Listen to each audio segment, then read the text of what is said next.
Nah, nah, that way you won't hear me.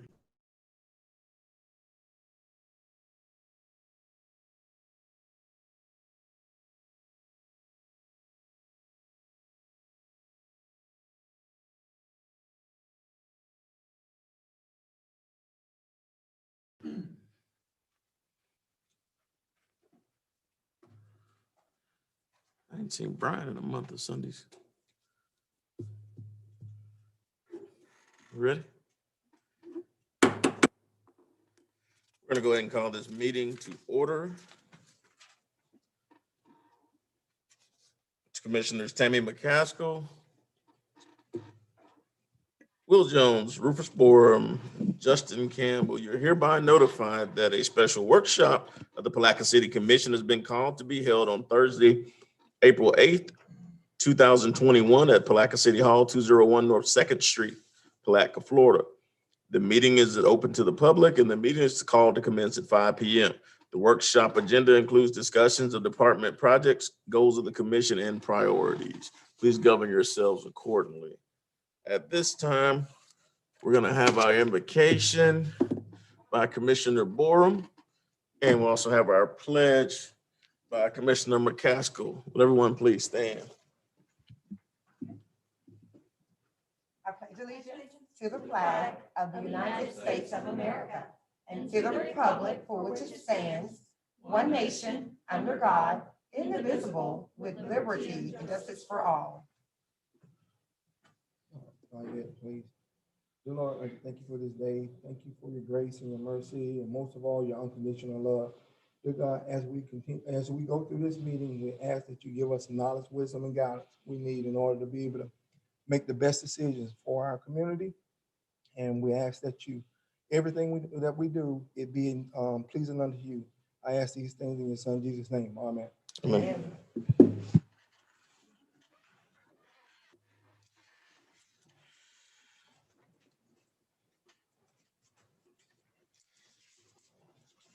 Roll call, please. Mayor Hill, Here. Commissioner McCaskill, Here. Commissioner Jones, Here. Commissioner Campbell, Present. Commissioner Borum. Present. All present and accounted for, with Campbell appearing via telecommunications. Thank you. For the record, we have a quorum, although it's a workshop. At this time, we'll have public comment. Public comments will be limited to 2 minutes. No action will be taken on topics of discussion. Anyone appearing by way of Zoom, numbers 386-329-0100, extension 0, or you can use the YouTube chat function. Also, for those who are here publicly, you can use the yellow speakers card in order. We don't have anyone from the public present in the audience, so we will move forward at this time. Is there anything in the YouTube chat? Doesn't look like it. We're going to close public comment. And we're going to move forward.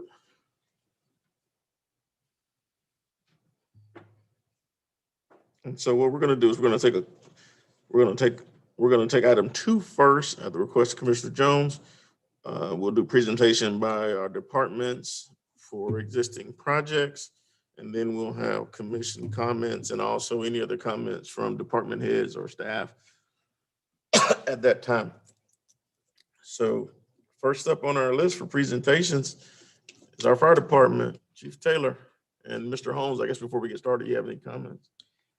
Mayor and Commission, in order to attempt to be able to address whatever concerns or issues that the commission had, I've asked the department heads to basically be ready to provide a broad overview of everything from where they are with their budget to their equipment needs and conditions, to their projects and staffing levels. And advise them that the commission would probably give them guidance as to when that you wish them to be more brief or to limit their discussions, or if you wish to dive into certain topics with more detail. So with that as a backdrop, they're going to take guidance from you as to how much detail you wish them to go into. Good Chief evening, Taylor. Mr. Mayor. Good evening, commissioners. Good evening. Department heads. So I'm here, Chief Taylor is a Palatka Fire Department. representative. I figured I'd take you through a quick overview of the department and answer any questions that you have. And if you desire for more information, you're welcome to come down to the station or request it, and I'll try and get it over to you. Okay.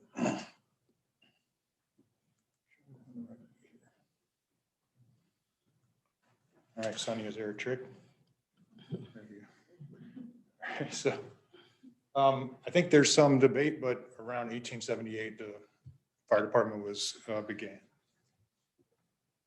So through the years, we've changed, as you can see, different trucks and carriages all the way into the modern era. Maybe we'll get to the modern era. Ms. Krantz, can you move the screen with the video? So we provide a great level of service, I think. We respond to medical calls, fire, and any other emergency that we're called to. We go to anything from gas leaks to full out hazmat fires and everything else. We respond to about 3,000 fires a year. 3,000 calls a year, about 100 fires every year. Our budget is roughly 2.48 million. Operating expenses around 292. As you can see there, our capital outlay was around 43.5. Personnel is 24 full-time firefighters. You got one chief. We should have an assistant chief fire marshal, but we don't have that position filled right now. And then we've got 3 open spots. Well, actually 4 open spots, and we just tested 2 today. So we have 2 more candidates possibly coming on. We also have 1 part-time administrative assistant who helps us with our office work. You don't need to see that. We'll move on from there. So our department's broke up into 3 shifts. We have 8 per shift when we're full. Right now, we're at 6 on A shift and 7 on B and C shift. All of our firefighters have quite a bit of requirements on them. So we, especially further in the past, we had no help. So all we had were volunteers. Most of them were not hazmat trained or rope operations or anything like any kind of special operations. So we required our guys to be urban search and rescue required. That's about 200 hours of training. Inspector, which is 200 hours of training. Hazmat's 160 hours. EMT is, I think, up to a couple hundred hours now. And firefighter 2 is like almost 500 hours. And then all of our officers are company officer certified. Most of our captains are fire officer 2, working on their fire officer 3. And they're also required to be instructors. The facilities, we've come a long way from these buildings. We moved into this one in the 60s, the main station on 11th Street. And then later we were given the K. Larkin station in the 90s. All right, see you later. Sir? Yeah, they just had a crash.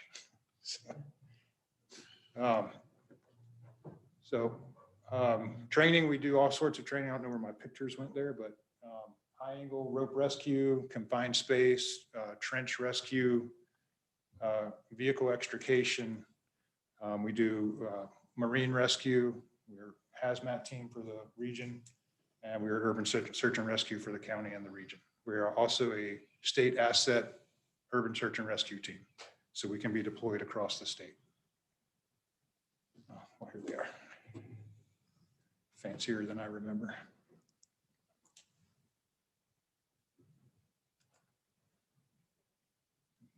So that was training from GP and Frank George and some of the stuff behind our station. Crystal Cove fire, some of the other fires we've had through the years.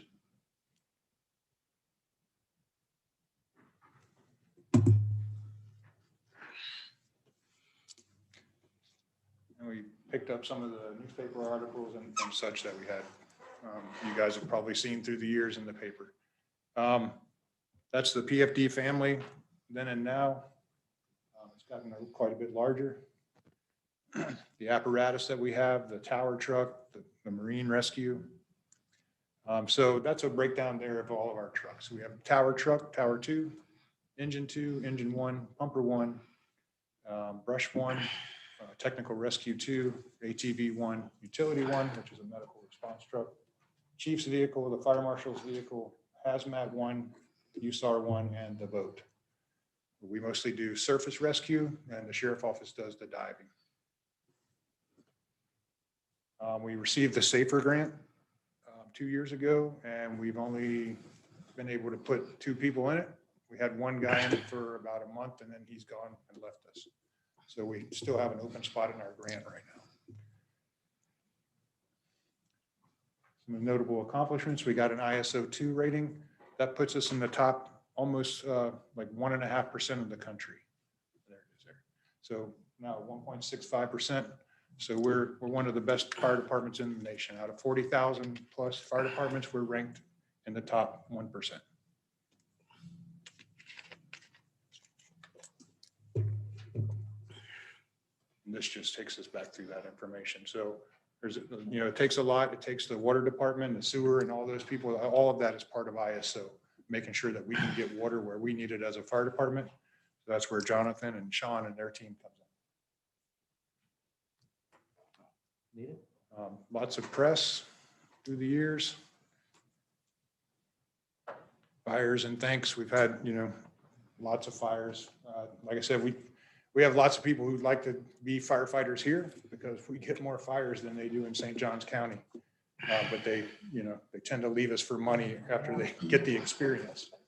So we also keep up with the hydrants. We're not really painting them anymore, but we used to go around and paint them and stripe them. And we do flow testing and greasing and making sure that they're operational. The fire marshal is in charge of hydrant stuff, fire pre-planning and inspections. So we try to do every business over a 3-year period. We have 3 ratings. So if they're a high hazard rating, they get inspected every year. If they're a moderate, they'll get twice a year or every 2 years. And then if they are a light hazard, we can do them every 3. Public education is something that we're always in the schools, especially in October. And it usually goes up to about January. And then we'll be back in the schools in the summertime to do the wet the kids thing and let them play in the water at the end of the school year. But we do a lot of fire safety shows. We give out coloring books and hats. We probably see thousands of kids every year. And a lot of times we get to see their parents. We give out brochures for their families so they can have good safety protocols for their home. And we also do a lot of local business training and fire extinguisher training, safety training, evacuation drills and stuff like that with hospitals and nursing homes. And here's just some of the examples of us through the years working with kids in public education.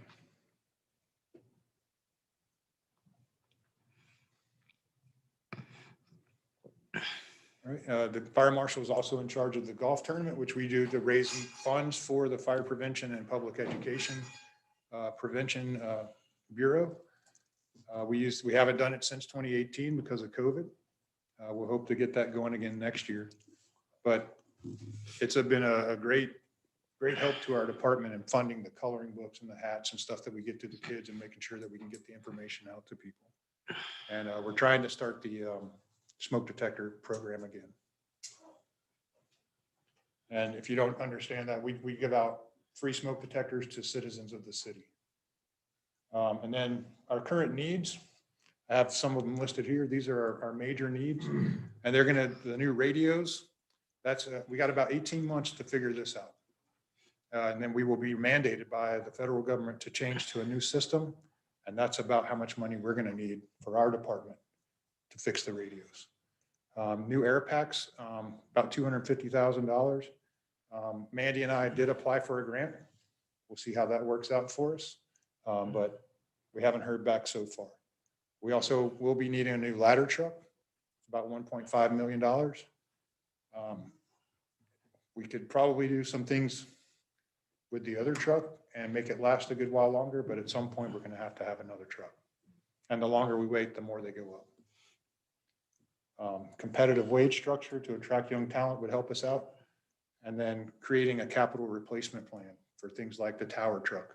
We don't have any way to really accumulate money to build up for those capital replacement programs.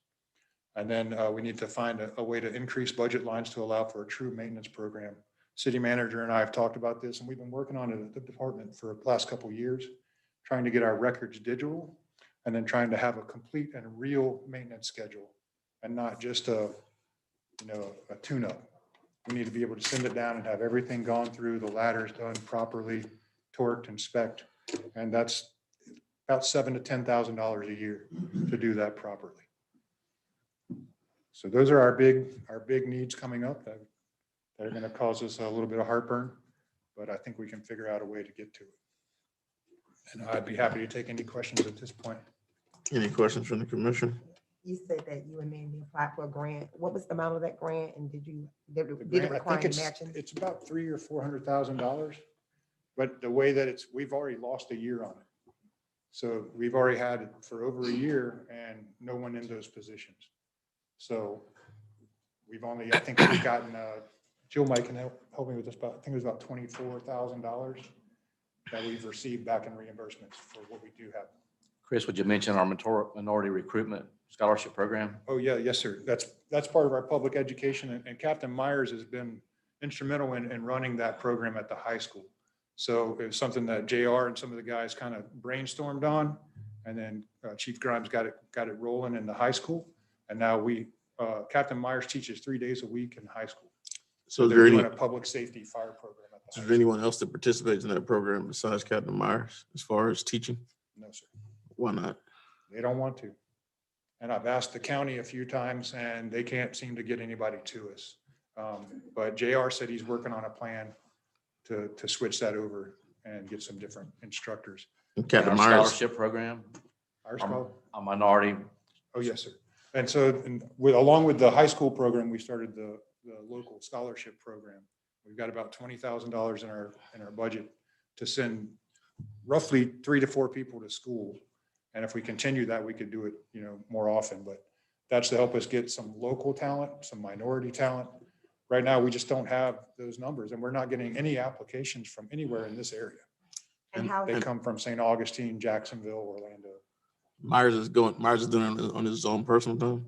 No, sir, he's being paid. I mean, we're paying him, and he does it on duty, and when he's off duty, we pay him. But and how has that information been put out to try to get interested applicants?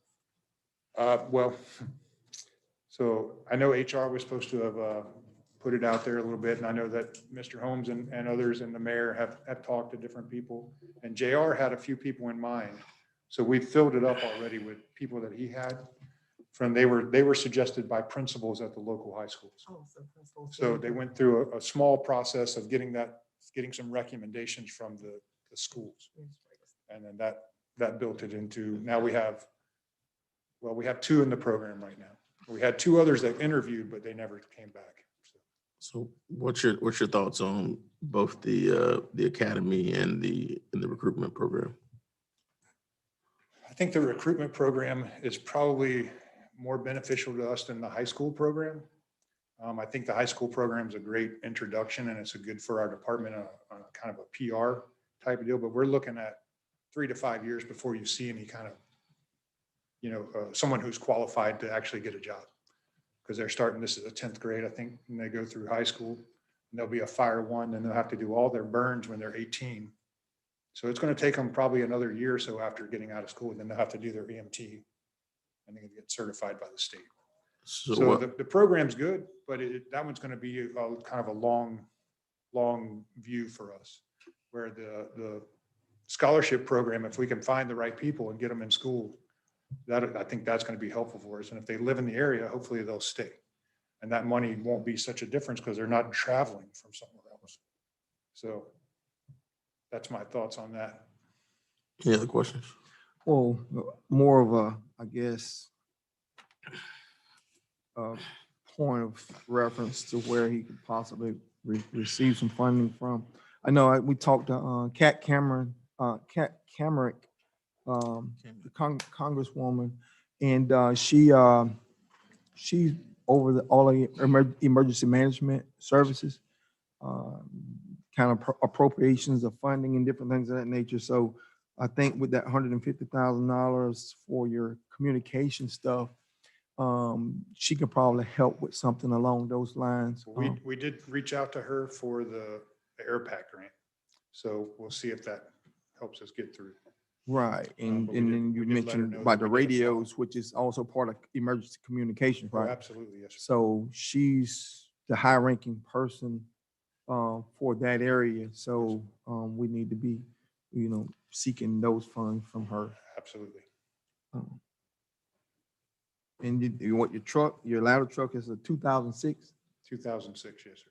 Right. And so if you were to rank that truck among your list of items, where would it sit for the most part with your list?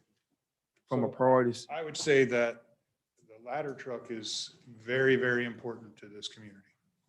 The ladder truck is what makes Palatka special as an emergency service. It also is what's going to help you get an ISO 2. When you lose that ladder truck, you're going to drop back to a 3 or 4. So it seems like we should already have it then, because we're on the verge of, if it's a 2006, we're in 21, Yes, sir. we need to be trying to get that figured out. Yeah, and right now it's out of service. We've put about 30 grand in getting it fixed, and it's all fixed up, but now it won't stay running. So we've either got an electrical problem or a fuel problem, and we've got competing theories on which one's correct, and 2 different companies telling us. So we're trying to deal through that right now. So we're throwing good money to something that's Well, pretty I mean, kind of, It's actually still in pretty good shape, and the ladder was in great shape. When they did all the maintenance, it's all good. It's just that it's like every time we fix something, something else goes down.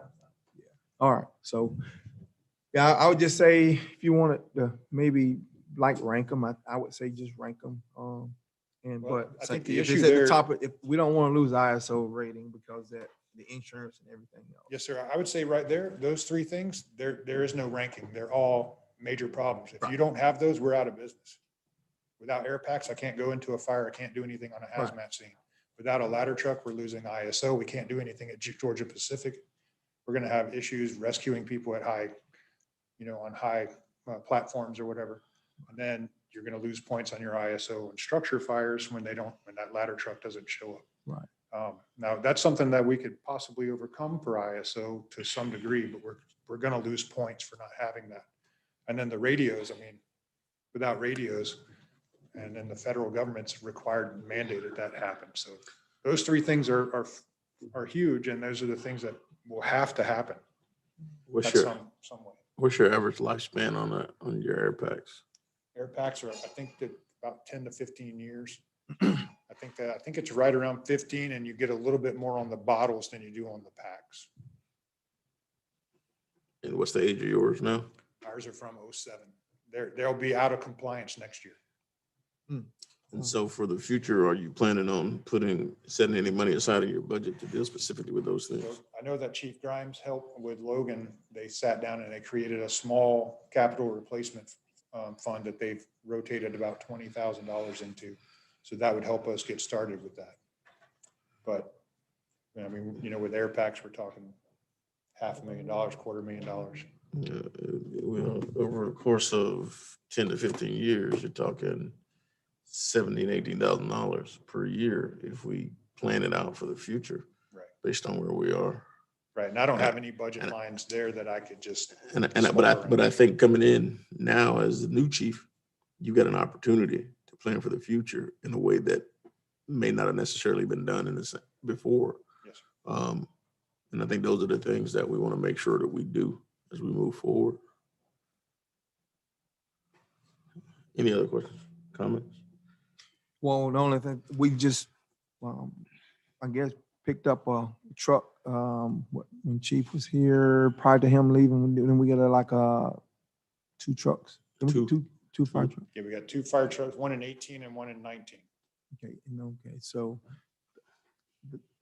just thinking about the ladder truck during those times, maybe I don't know, we could have possibly thought about it at that point, but again, that's time passed, so we just need to look at how we can assist going forward. I'm just trying to, I know we just had picked up 2 trucks a couple years ago and just Yes. kind of thinking back on prioritization. need. Well, it wasn't, and I think the ladder truck wasn't a priority at that point compared to the No, fact it that you wasn't. had other engines that were Yeah, in far worse condition. I think what's happened is deferred maintenance has created its own problem at this point, and where and it really didn't become a super problem until it stopped, until it started cutting off in the middle of calls. Right. Kind of like what happened with the old engines. And so I just think that as we begin, we don't want to continually repeat what's happened in the past with any of the equipment. And it's just a matter of putting in the maintenance plans in place. I think overall for all our city equipment and also for our facilities, it's going to get us to where we need to be. If you had one, I guess over the next 5 years, what's your vision for your department? Or is there one, what's your most critical need at this point, and where do you see your department? Or what do you want to Well, see those happen three over the next critical 5 needs years? are in place, and I would like to see our department grow, with the city and be prepared for the changes that I think are coming, and be part of that infrastructure change as we move forward. And I'd like to see our guys in the community a little more. But it's just one of those things where right now we just don't have the time and the staffing to get to everything. But we're working in that direction. And I think if we can get that fire marshal position filled back up, that's going to help us get into the community. Because right now I'm doing his job instead of being in the community and playing with numbers and trying to build programs and systems that make our department work smoother. Instead, I'm being drawn away to the fire marshal stuff. So would the fire marshal and the assistant chief position be tied together, or would they be separate positions? Yes, sir. Well, so historically they were separate for a long time until city manager Simbor. And when he came in, he wanted to make that assistant chief a 40-hour guy. Before, it was just one of the captains who had a little bit more power. He had a little more say so. And then they changed it under Simbor to make that assistant chief, but you can't make a guy on an engine a 40-hour guy. That doesn't work legally or economically. So they took the fire marshal and combined them. And that would be good for us because it allows that guy to be on fire scenes, on hazmat scenes and doing stuff with us, but also still taking care of fire prevention. Commissioner Jones, you have a question? Anybody? Okay. Yes, sir. Anybody else? Commissioner Campbell? I have nothing there. Thank you. Okay. All right. Any questions from the city manager? Anyone else? Commissioner? Thanks, Chris. All right. Thanks, Chief. Thanks, sir. Chief Shaw? Can I interject? Yes, sir. Chief Shaw, I mean, going forward, the purpose of this meeting is, and you did a fantastic job, Chief Taylor, with the history and all, because I didn't know a lot of that stuff. But we don't have to deep dive that far. Don't go all the way back to the beginning of the police department. Chief, here's where we want to go, because for the sake of time as well, like you can highlight your achievements for your department, some challenges or should I say areas of opportunity where you have to improve what you're working on, and then maybe a solution that you want to bring that the commission maybe could help on. And I know you probably already talked to the city manager about it, but some of this stuff is being heard by especially me for the first time.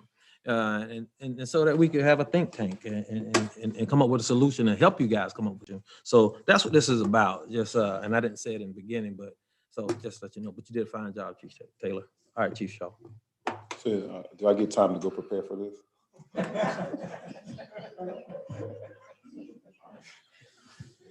All right. All right. I'll try to roll with what we have here. Good evening again. Topics we're going to discuss here today are staffing, equipment, maintenance, achievements, projects, and our crime report. Our crime report at the end, I'm going to go over what we did previously and what we are currently moving into. For our staffing, as you know, turnover has been an issue over the last several years. We're going to look at the last 3 years, salary, recruiting efforts, and retention. Maybe if I use this clicker that Sonny got, it'll help. Over the last 3 years, we've had 24 officers leave, an average of 8 officers per year. Reasons for departure from the department was other agencies at 54%, retirement at 17%, exit law enforcement career at 17%, and for disciplinary reasons at 12%. Now that might be hard for you to see, but what I did is, in looking at it, at our largest reasons for leaving, the 54% being for other agencies and salary being a big thing, I did a salary survey to include 17 departments from the surrounding area. Within doing that, I was able to ascertain that the average pay, annual pay, for each officer is $40,241, where we are currently sitting at $36,467 in our pay. So I just did it for an idea, for the commission to have an idea exactly of where we are. Most of our officers are leaving for St. John's and Clay County. We did have one leave recently for Flagler County, and they all are for the difference in pay. When I looked at it, I looked at the cost of replacing that average of 8 officers per year. And in placing that average of 8 officers a year to hire a new officer for training and equipment at $15,604 for the 8 officers was $124,832. So what we did is we put some things in place for recruitment and retention. We began doing recruitment through the academy. We built the scholarship program. Then we also did the bonus pay for experienced officers. And the scholarship program, as you all know, and you was part of, was the minority scholarship program. As far as retention, we looked at contracts. So we went into a contractual agreements with officers coming in to ask for a 2-year contract coming in upon hire, and then also for any career development courses that they would stay with us for a period of time, depending on how in-depth and costly the career development class was.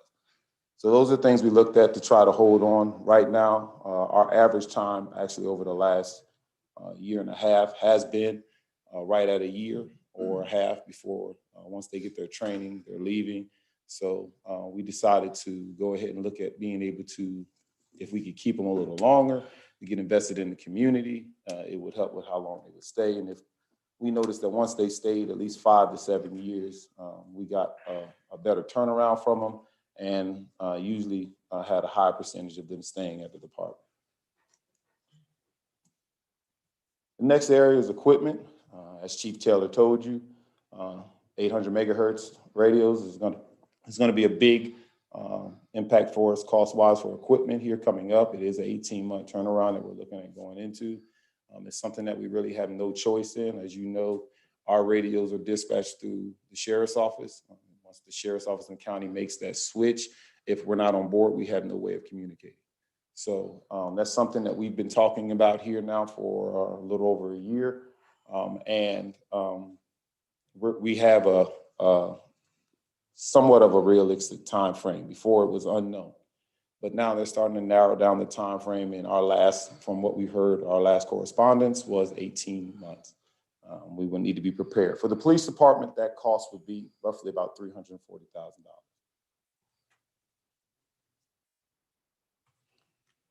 I should indicate it should be $340,000 if we were to get in-car radios, or if we would just go to portables, it would be roughly about $160,000. Right now, we do operate with in-car radios and portables. Other areas was the field training officer evaluation software. That software will allow us to go away from paper, having to go to online software to be able to maintain it in the cloud, so we don't have to worry about again having a small portion of the police department being operated by paper, and we can continue to go paperless, as well as the evaluation portion of it allows us to do annual evaluations. We upload the information throughout the year in the system, and then at the end of the year, you're just pulling that stuff out. You don't have to worry about at the end of the year that supervisor going along and just having to work on remembering or pulling from a file or giving a proper evaluation, is what I should say, giving a proper evaluation throughout the course of a year and making sure we document and catch everything, both on the positive and the negative. So that software will allow us to do that. We are right now, when we moved from Telestaff to ADG, it didn't allow us to bring over extra detail software. Looking at Power DMS, it allows us to do that. So it allows us to track our extra details properly and allows the officers to sign up for it, not only at the office, but away from the office. Right now, you can't sign up from it away from the office. The officer has to physically come to the office to sign up for extra detail. So that's one of the things we're looking at getting changed. And we would like to be able to add body cameras for the detectives division. We now control body cameras for all of our patrol, but we have to have a number of units to sit in just in case we have anything go wrong and any maintenance issues, any cameras go down. We need to have those to have backup so we can send them out. So we don't have body cams for admin and detectives. We would like to be able to do that and be able to also fund the storage cloud for all of that. What's that cost? Do you have an idea of the cost for that?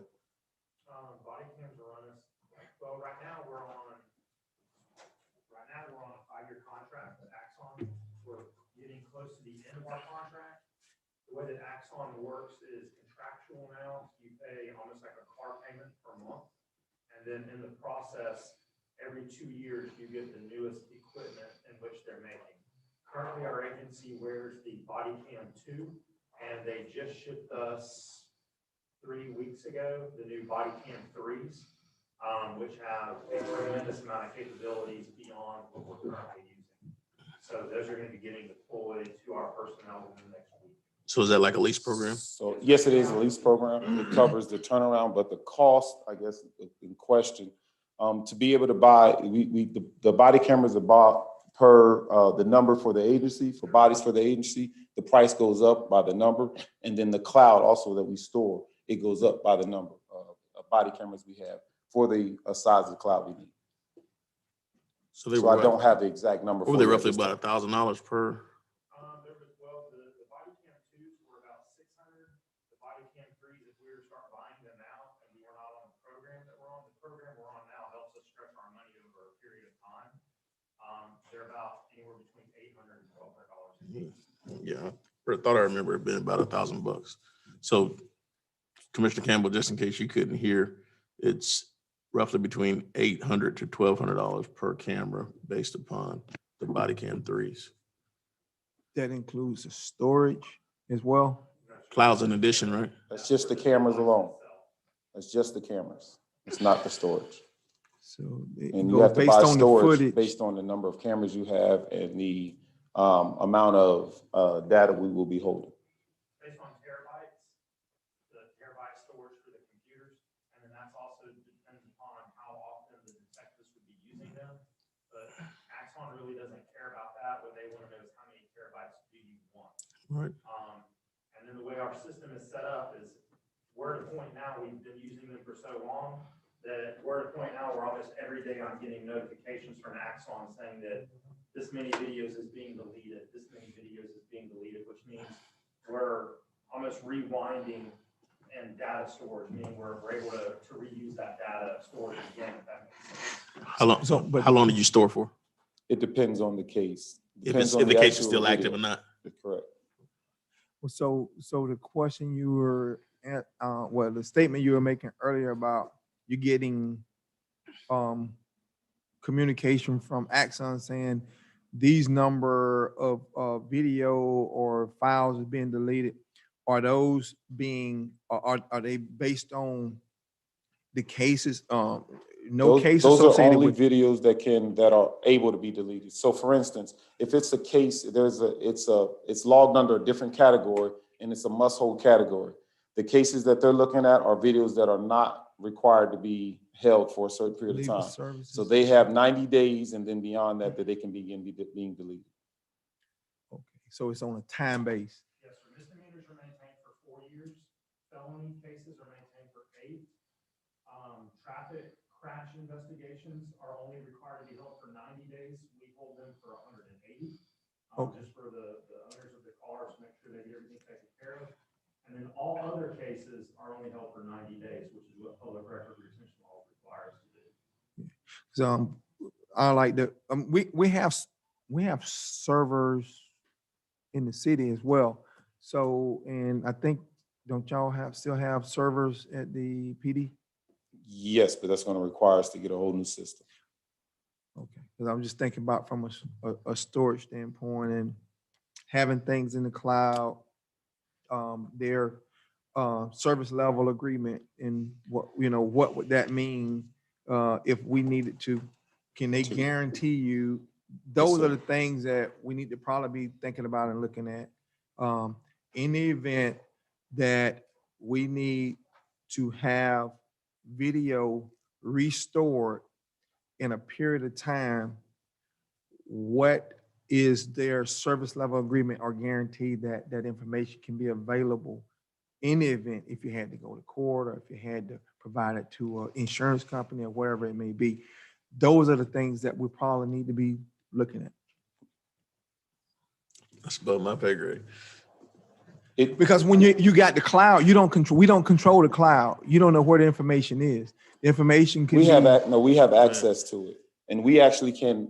I understand that. You have access to it through the cloud. You don't have it in your physical location on a server. For all of us who don't know what you're talking No, about, but- can you get with him later? and Well, y'all right, but talk what I'm about saying, that piece? he's saying that he have access to it. You got access to it, but it's through the cloud. You can't say, well, we have this server located in this physical location that we can extract information from. If it's in the cloud, you have really no control. So we need to really look at that. I think it's all good conversation. I mean, if No, we didn't have I the, agree. We're gonna bring back some numbers because like I said, it's gonna require us to change the whole system. Right. And I'm not sure, but I'll get with Captain Newcomb and we'll research to see if any other departments are doing it in the manner of just doing it on site and servers and not actually using or contracting with the companies for the cloud. Right. And then just their service level agreement. We just need to understand what that looked like. We have all of those kind of things because Axon deals with the CGIS requirements, Mhm. legal requirements and everything. They have all of this. You and I just need to look. Yeah, we can get. Because it's all kind of encrypted. And Right. It's pretty high tech. Yeah, let's get together offline, but it's just something that we need to really think about as we need to know where the data is and restore time, what that means and what it looked like if we had to go to court. We'll get together and sit down and talk about it. Next part we're looking at is maintenance. I know this is a reoccurring topic. We've discussed the roof for the main office several times. It's actually been Band-Aid repair for a number of different years. It needs a pitched roof. We fixed it, and before we know it, within a couple of months, it's leaking again. It's just part of our old building. So that's things we're looking at for maintenance repairs, things we're bringing to the table this year for the budget again, as well as discussion on what we can do for a permanent fix or to move forward. We're also looking at fencing in the back for the detectives division and then security for the building, for a new camera system, as well as closing in the back fence lot. For a period of time we had, and it was a short period of time, we had the motor operated gates to where we didn't have to worry about people cutting through the back lot. And we want to be able to secure that area so that it remains a secure environment with the items and the things that we have in the back lot. So we're looking at doing that. Our achievements, basically finding for the last year and a half, finding ways to provide community service projects and events and activities during the pandemic. We have, and I have been very proud of what the department has been able to do, as well as in conjunction with PAL, Trunk or Treat, Backpack Supply Giveaway, our PAL Mentoring Program, our Recreation and Golf Tournament with the assistance of the Recreation Department, our basketball skills and activities that took place instead of having our actual basketball league, being that what we faced with COVID and it being a high impact at the time, we decided to go a different route to be able to have social distance and safety. We did the basketball skills and activities. We also looked at, just recently, we sent a 14U and a 12U team to state basketball in in Jacksonville. I'm going to be bringing, I believe it's the 14U team before you, hopefully at our next commission meeting, because they finished second in the state at the state basketball game. So that was also a pretty big thing for us. Our ViStar self-defense and security training that was put on by Captain Newcomb, and then our Children's Reading Center law enforcement public safety presentation that we did for the charter school. Those are all things that we were able to do still within the pandemic, things that we faced. We know we faced challenges on how we were able to get out in the community and do activities. I'm very proud that we were able to do these events. I wish we were, and we are working on doing more, and we're going to continue finding different ways amidst the challenges that we face to continue on getting in the community. Our projects right now, we're a partnership with the St. Johns River State College for development and use of the high liability and training facility, upgrades to the shooting range to consist of lighting and new training facilities. Those are all part within this year, and we're looking to advance to move forward within next year as well. When you say new training facility, what do you mean? We are looking to actually put out at the range a training facility. So right now we have, everywhere else has somewhere where they can actually do training. All we have in the department is the classroom, which you've been in to do our training. We don't have that.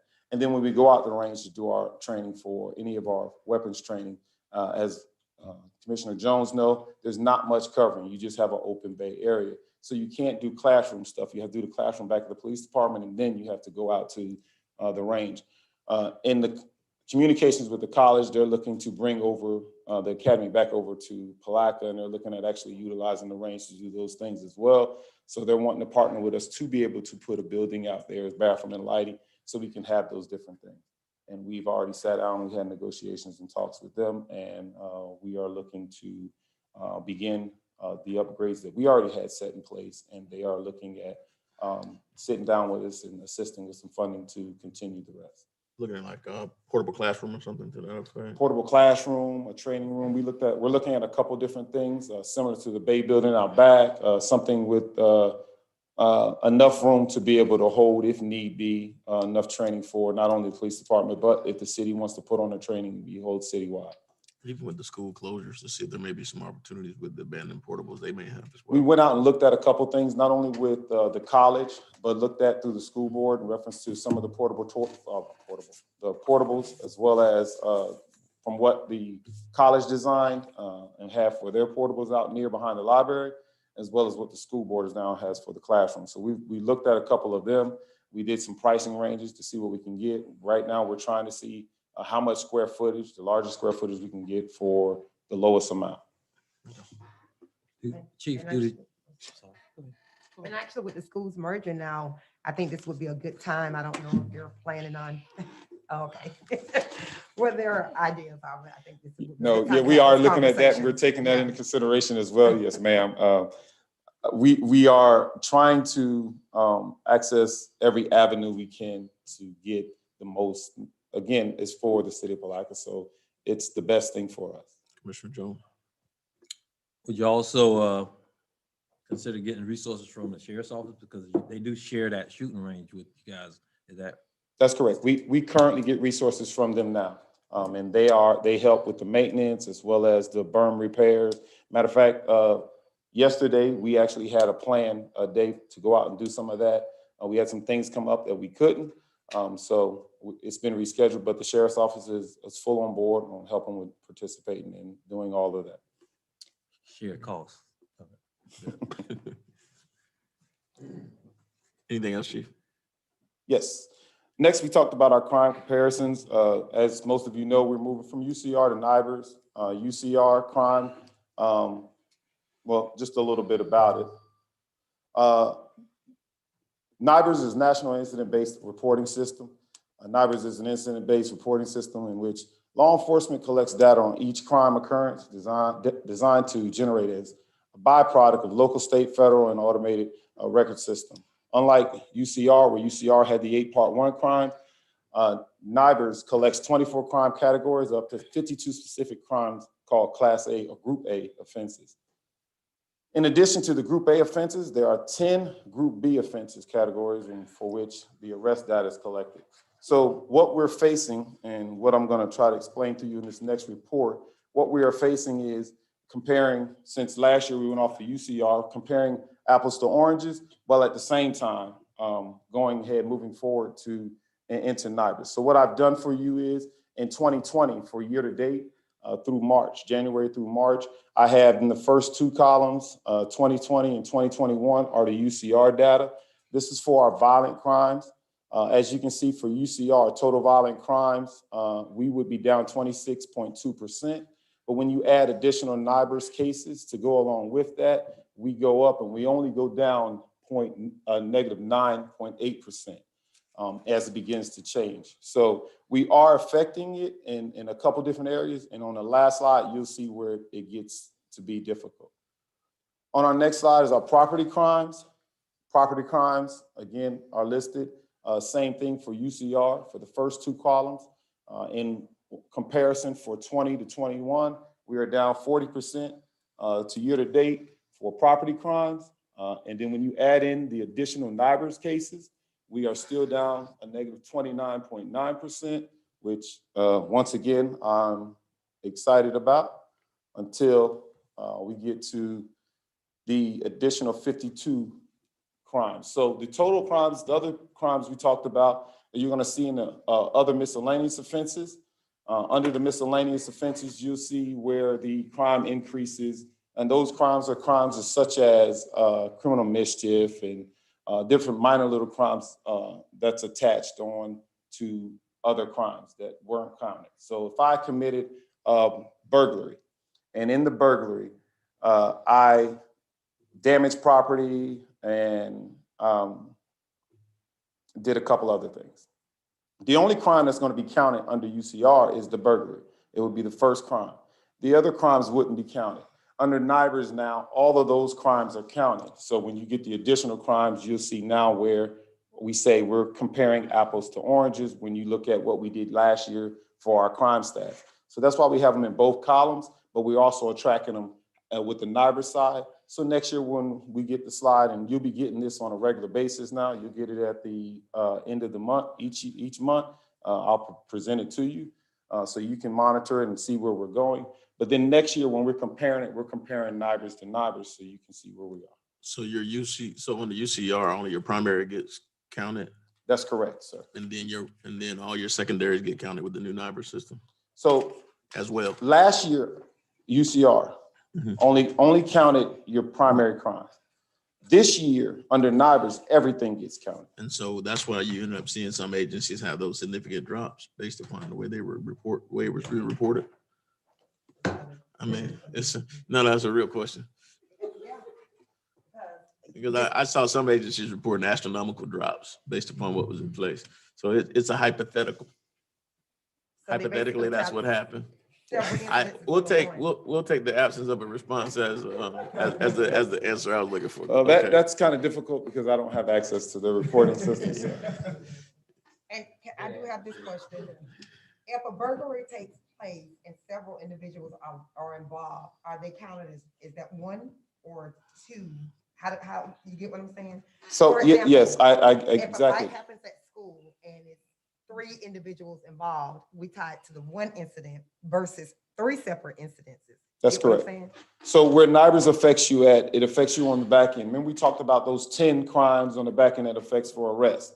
So if you made an arrest and you had 3 individuals, it would hit you on the front end for 1 incident. But on the back end, it hits you 3 separate times because of those 3 separate arrests. Could you go back to the batteries?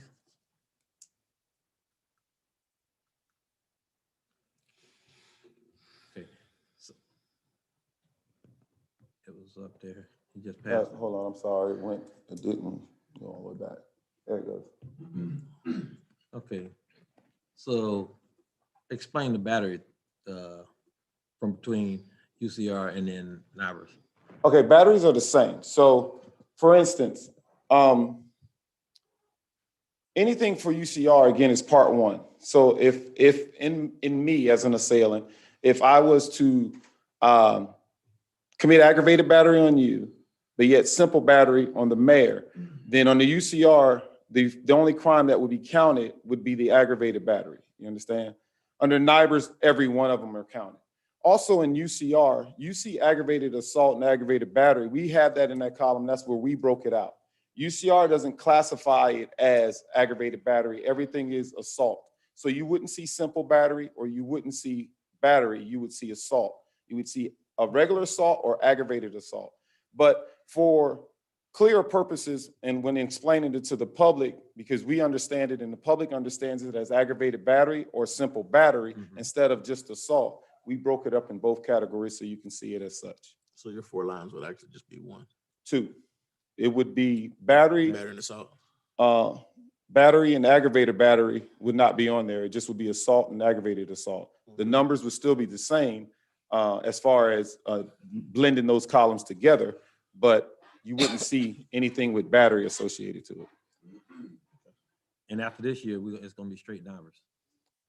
Once this year is over, yes, sir, it would be straight NIBRS because then we wouldn't have to anything compare it to the year before as far as UCR. So we would be looking at all NIBRS crime and that's how we will be calculating. Yes, sir. I don't know, we talked a little bit about CompuStats and actually dissemination of information publicly. Can you go over a little bit of what some of the things you're looking at doing with Sure. that? So in the last couple of years, I provided any commissioner that asked for any kind of statistical data on the different areas. And I didn't actually do it within a forum. So we're going to do it 2 parts. And with the assistance of the mayor, I was able to speak with Chief Young from Daytona. And we looked over a couple of different things and I thought it would fit perfectly for our area. I did blend it a little bit to be a little bit more in our area. And you're going to see, like I said, I'm going to be providing this report for you on a monthly basis. But you're going to see us break it up in a little bit different method. And we're waiting on some things to be corrected with our system. So when I looked at areas that we had an increase, such as we had an increase in motor vehicle theft, and we also had an increase in criminal mischief.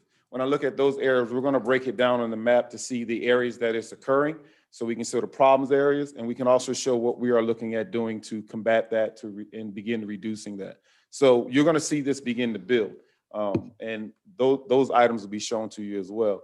And then the reason for presenting it at the commission meeting is not only to allow for you to see what we have, but also the public to see as well what the numbers are and what we are doing to address it.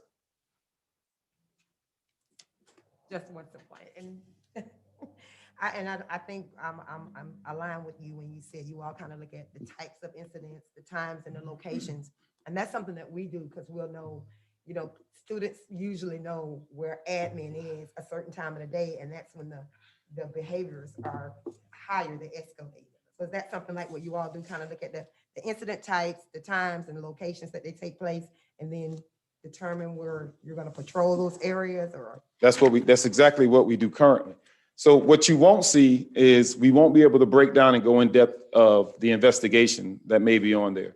So we won't go in depth of investigation. We won't put up on the screen exactly where our patrols and our times and stuff will be. We just will be showing you the crimes, where they occurred, and how we will be affecting basically our plans to affect that area.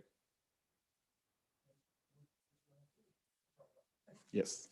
Well, it's going to include also patrol and detectives as well, and specialty units. Yes, our current report system is SmartCop. For the mapping portion and the one that we're needing to get SmartCop, when NIBRS changed, it changed a little bit. So our command central basically gives us our data for our analytical data to be able to address the hot spots and different things like that. They're not matching up right now. All right. So we're not able to pull some of that to see in a real-time basis to see where it is. We're having to do it manually. So that's why you don't see the mapping and which zone it's occurring in and different things like that broken out on these screens. Command Central does it for us already. We're in communications for them to get that taken care of, and hopefully it will be taken care of by the next meeting. Are y'all using GIS layers? We're not going as deep as to use GIS layers for that purpose. Am I correct when I say that? Well, Command Central is using GIS mapping. Okay. So it's putting the bullet points all over the map. And then Oh, okay. then from there, it's moving things down to address, or we'll show the hot spots, like what Chief said earlier. The more dots that are there, the larger the footprint gets for the hot spot. And it breaks all the analytics down for us as far as times, days. You can even hover over on Command Central, you can even hover over a specific point. And when the two programs are communicating the way that they should, you can click on that bullet point and it will take you straight to that police report so that anybody can read that report that has access to the system. Obviously, it's a secure system because there's CDIS-related issues on it. Y'all got a pretty serious relational database behind that, but okay. Thank you, sir.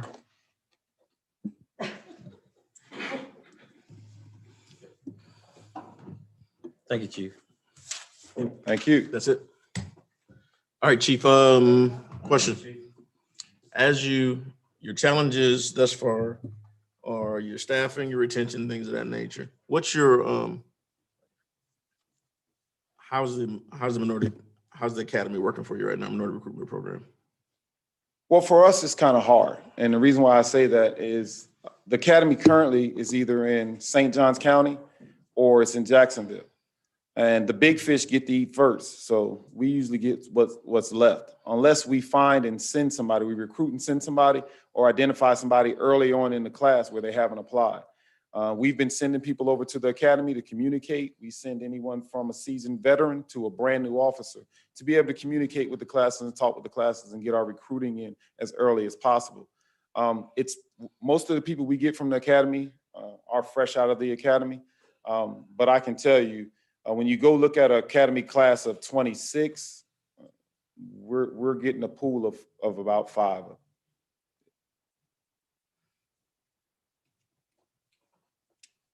Any other questions?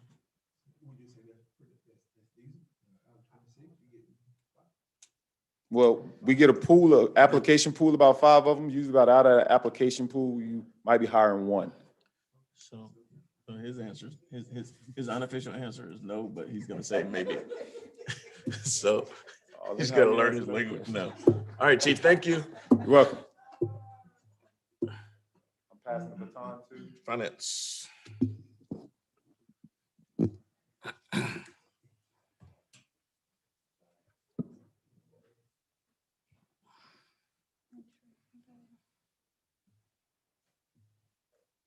All right, so my name is Lauren Shank. I believe I've met a majority of the people in this room.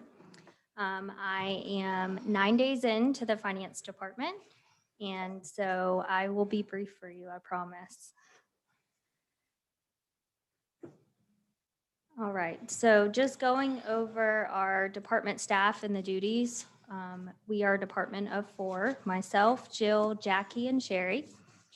We handle the purchase order approval process in our office, budget transfers, journal entries. Those are all done within ADG. We create and post cash receipts, AR and AP transactions. For those that don't know, AR is accounts receivable and AP is accounts payable. Vendor and customer creation, as well as debt management.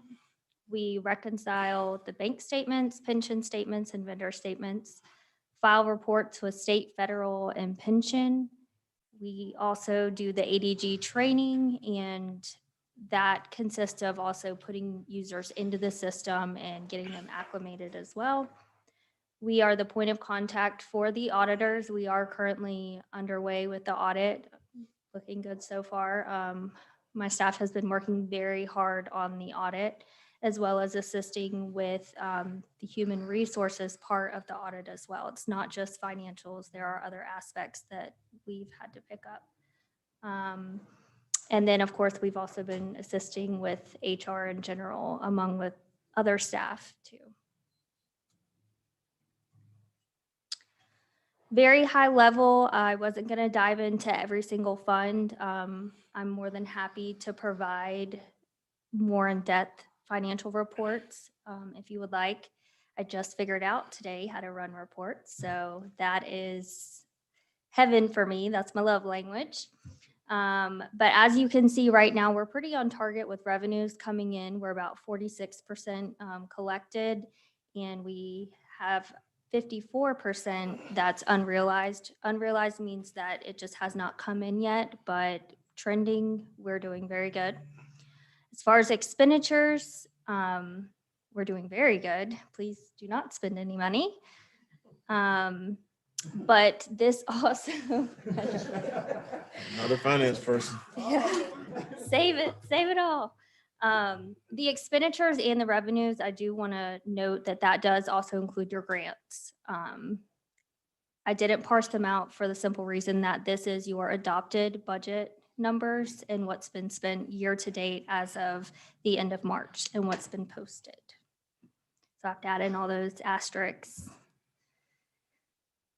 As far as your proposed budget guidelines, I have not gotten exact direction. Of course, I have only been here 9 days, but just in my experience and best practices, I do know right off the bat, typically you want to remain unchanged with your millage. I don't think anyone up there is for tax increases. One of my main priorities is going to be diversifying revenue streams. Point blank, the city needs to find ways to bring in more revenue to accommodate the needs of the city. So that's something that I'm going to be diving in more and looking into. Mainly right on the forefront, aside from the other department needs, of course, that are mandated. Typically, year to year, you'll see a lot of unfunded mandated increases. Most notably, Florida Amendment 2. Everyone thinks of that as the $15 minimum wage. So that's something that is on our forefront as well. Luckily, we have time to get that implemented. We have until 2026. But also keep in mind, anytime you have one-time revenue resources, so any savings that are one-time savings, aside from going to one-time expenditures, we really like for that to go to your reserves. Any questions? I'm sure you do. Questions?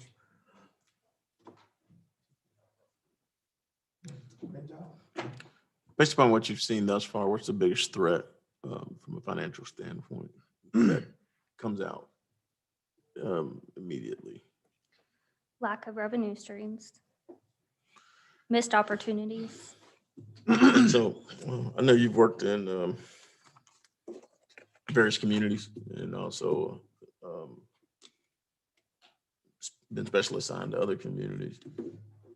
In Flagler, per se, Flagler, looking at Flagler, how many people do you have how many staff people were in the finance department? In our finance department, we were a staff of 6. 2 newly created positions in the last fiscal year, and one of them being grant accounting, which is a monumental task. It affects you greatly as well. And that was for the county. Correct. And you also kind of took over in Benell. What were your numbers over there? Myself. Just one. I believe at the time they had 5, maybe 6 staff members, but they all left overnight, pretty much. And So they had 5 or 6 in finance. correct, but they also handled purchasing as well, and then utility billing, collecting, and rental facilities. So various other capacities as well. Mhm. Okay. Any other questions? Y'all are Week going 3, you easy get on more me. information. Yeah, definitely let me know. I can hone down to specific departments, revenue streams. I can put it all in pretty format and charts for you, however you receive it, or like to see it, I can do it for you.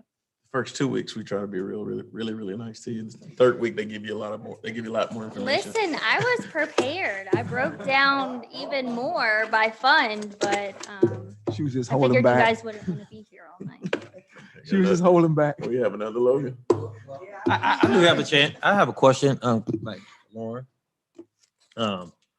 Seeing the needs that the departments have on their wish list.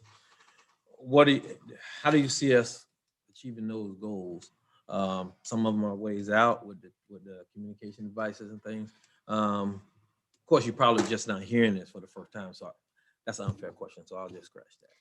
No, I can tell you just from sitting over there and taking some notes, in my experience, we used what we called decision units, and we actually let the departments tell us their needs. It documented them, but they were also responsible for coming up with the justification, alternatives, and potential funding sources. Because of course, finance, we're here to help you figure it out, but we don't just want to hear the problems, we want to hear solutions too. So I'm definitely excited. For me, it's kind of like little puzzles. So we'll see. Great. So there's the invite, Chief and Chief. Yeah, I've to go already- in. I've already sent out and they've gotten budgets back to me. So that's going to be my next step, is going over their budgets with them and sitting down. First And- answer from finance is always no, and the second answer is no way. And that's one of the purposes of this meeting, to connect the dots, and connect the departments with each other so that we could, we could have solutions. We could come to solutions and to Yeah. our problems. So I'm pretty not, sure everyone in here got an email from me about their budget. all right. Appreciate it. Thank you. Next up, Public Works, Mr. Ladd. Good evening. Someone might have to help me with this.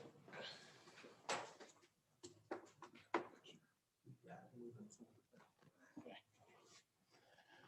So, there we go. Public Works Department right now, currently we have 31 active employees. It's actually budgeted right now. We currently have 7 budgeted vacant positions at the moment. Since I've taken over in October, we've implemented a reoccurring schedule for our fleet. Mainly, it's mostly sanitation at the time, because that's where the biggest things are breaking down at the moment. And right now we're in the process of servicing one of our older fleet vehicles as a backup. And it's one that we can actually dump the dumpsters as well. So we can use it either residential or commercial. Oops. Sanitation department right now has 16 budgeted positions. We have a superintendent, supervisor, 5 drivers/operators, 5 laborers. We currently have 2 labor positions that are vacant and 2 driver positions that are vacant. We are in the process of actually scanning or reviewing one now for hire.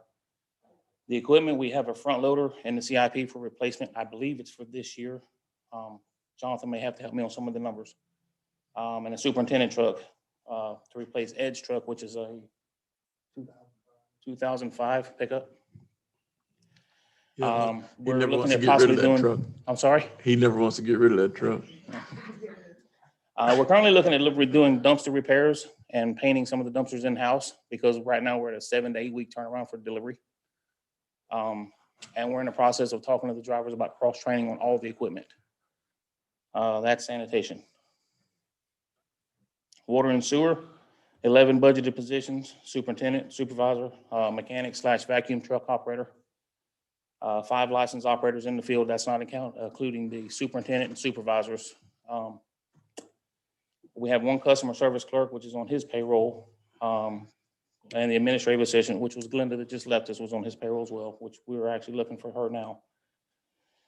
Proposing possibly looking at another operator trainee in the future, to put the supervisor more into a supervisory role, so he's not taking another laborer or trainee with him to look at jobs. Equipment, we need a backhoe. The vacuum truck replacement, which we've been talking about for years. I think, but Rhett has it budgeted for possibly a service truck and a pickup truck. And correct me if I'm wrong, we were talking about possibly trying to do 2 trucks to update some of the older trucks. And one of the trucks is a 90. So we have some dated equipment. Question. Water line projects, I'm Before sorry. we get there, Yes. equipment. I know one of the things we talked about historically, how many backhoes do we have in the city? 2. And so is that a sufficient number for many of the things that we need? I know we end up with various needs in other places. There's always been a shortage. It's something that me and Mr. Griffith talked about in the past, as well as Mr. Chandler. So Currently, we have one backhoe that we just replaced. It was within the last 2, possibly 3 years. that was The other backhoe was a 2004, I believe. right. So it's needed. And the older one, we can actually keep at the yard as a yard machine. So 2 sufficient for what you're doing daily? Yes. Well, not really, Kinda. because the other one's so old. 3 would be ideal, right? Yes. So you need 2 in the, Exactly. you would need 2 in the field, ideally 2 in the field and one. That way we're and not one on the running back yard. and forth up and down the roads with the Kind of equipment. keep the older one at the yard or whatever. Right. Yeah, I thought we were running short on what we really needed as far as the backhoe. And what's the cost? What's the cost on the backhoe on average? What, about 30?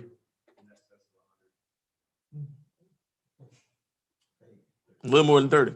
A little more. Yeah, get your yard tractor with a backhoe extension on it. The current, we have had some issues here recently with Napoleon Street, needed the water main replaced. That's done. We have the county working on the storm system up on Old Jacks at Tolls Road. They've had to disassemble some of our water main there. We're in the process of putting that water main back together Monday to get all the flow tied back together. And that's pretty much it for now. That's 14th and 15th Napoleon. No, Old Tolls Road up by James A. Long. Right there with the Oh yeah, storm oh, ditch the coming back out. town on Old Jacks Highway. Yes. Yeah.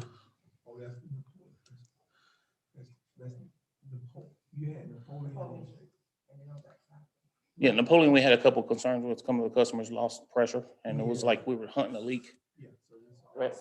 That's 14th, 15th, right? Oh, yes, I'm sorry, I misunderstood you. Yes, sir.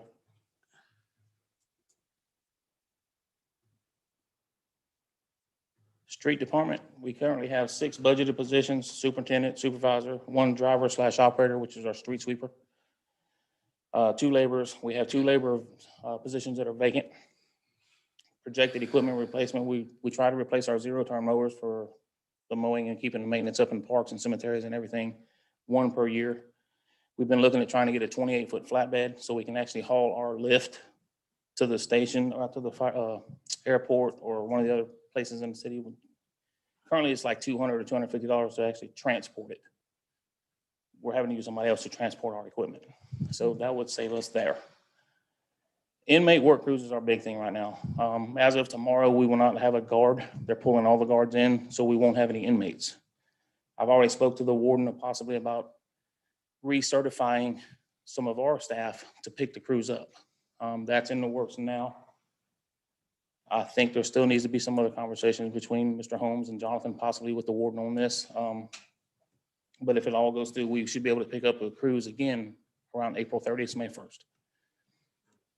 And we, Sure. and we, Sean, We did get word from Department of Corrections that they are gonna refund us for no-shows. They're gonna refund us for the time that they won't be out. But this will be on your April 22nd agenda for consideration.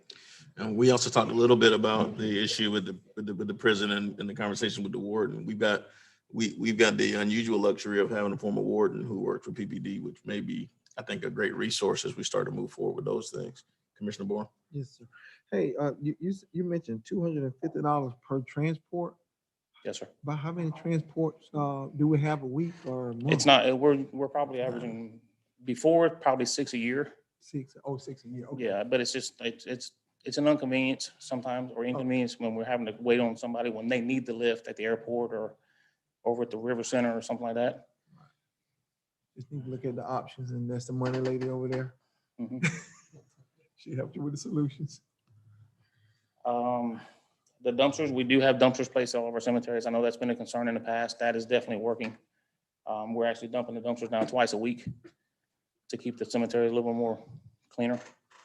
That happened as a result of a meeting that we held with some of the, all of the funeral directors in town were invited, as well as the monument services, to help us understand what it might do to improve the cemeteries. One of the things that was suggested was to place dumpsters there at the cemeteries to avoid some of the trash being thrown on the ground, and we did. And I think Sean's told me that that seems to have been an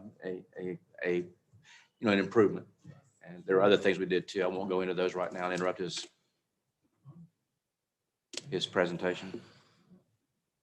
Looking at getting quotes for the fencing at Oak Hill East. It's the older of the two cemeteries on Palm Avenue.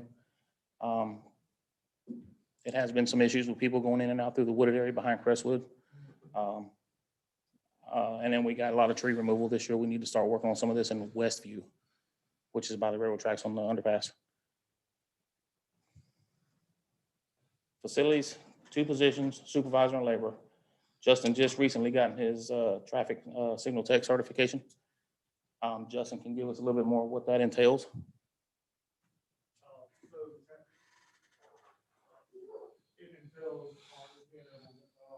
Justin, come on up to the microphone so we don't work studying too hard.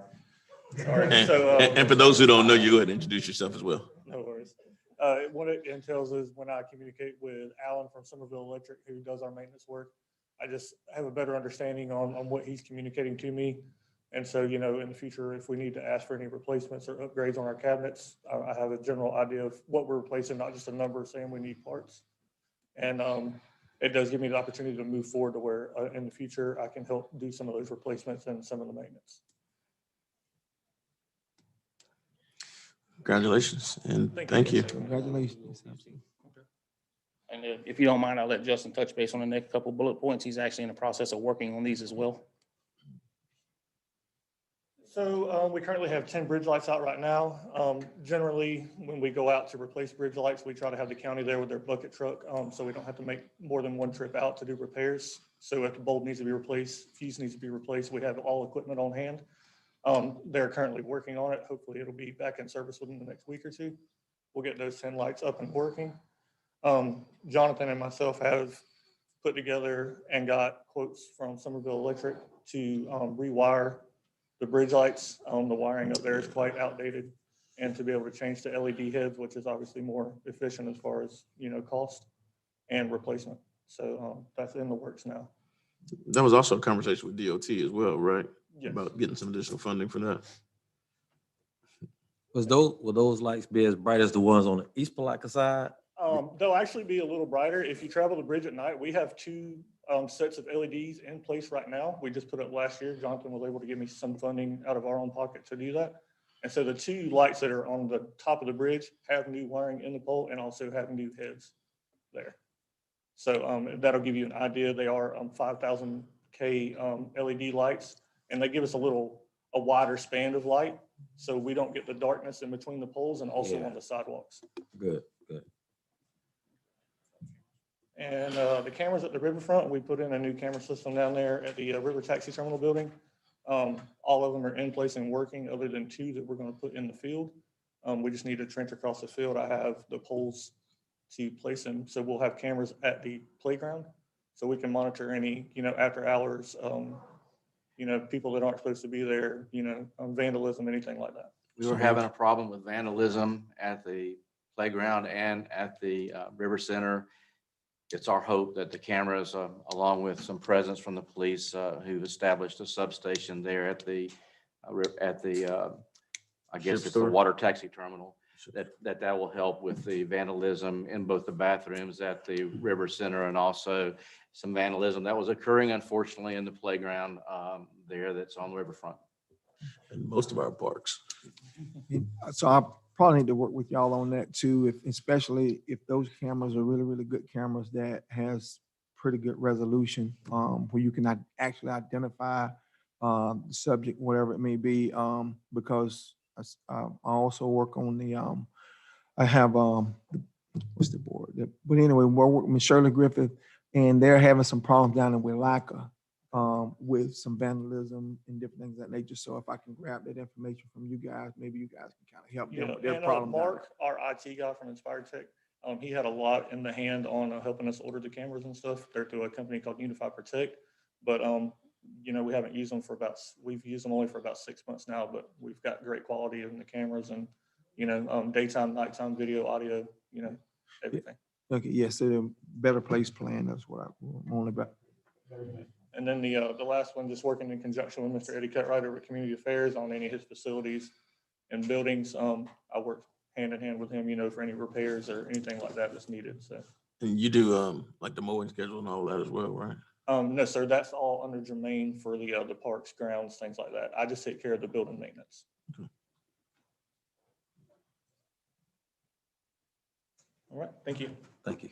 And I think that's all we have. Thanks, Sean. Thank you. Next up, airport.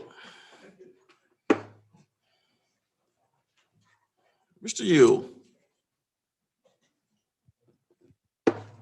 Commissioner Campbell, just chime in if you have a question or anything. We know we got you in virtual land. I think you already gave me that. Yeah, your signal's breaking up too, Commissioner.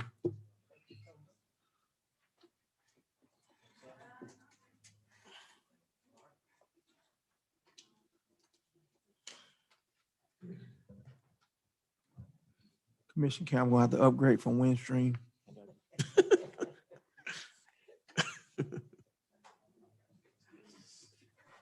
I heard that. 25-3. All right.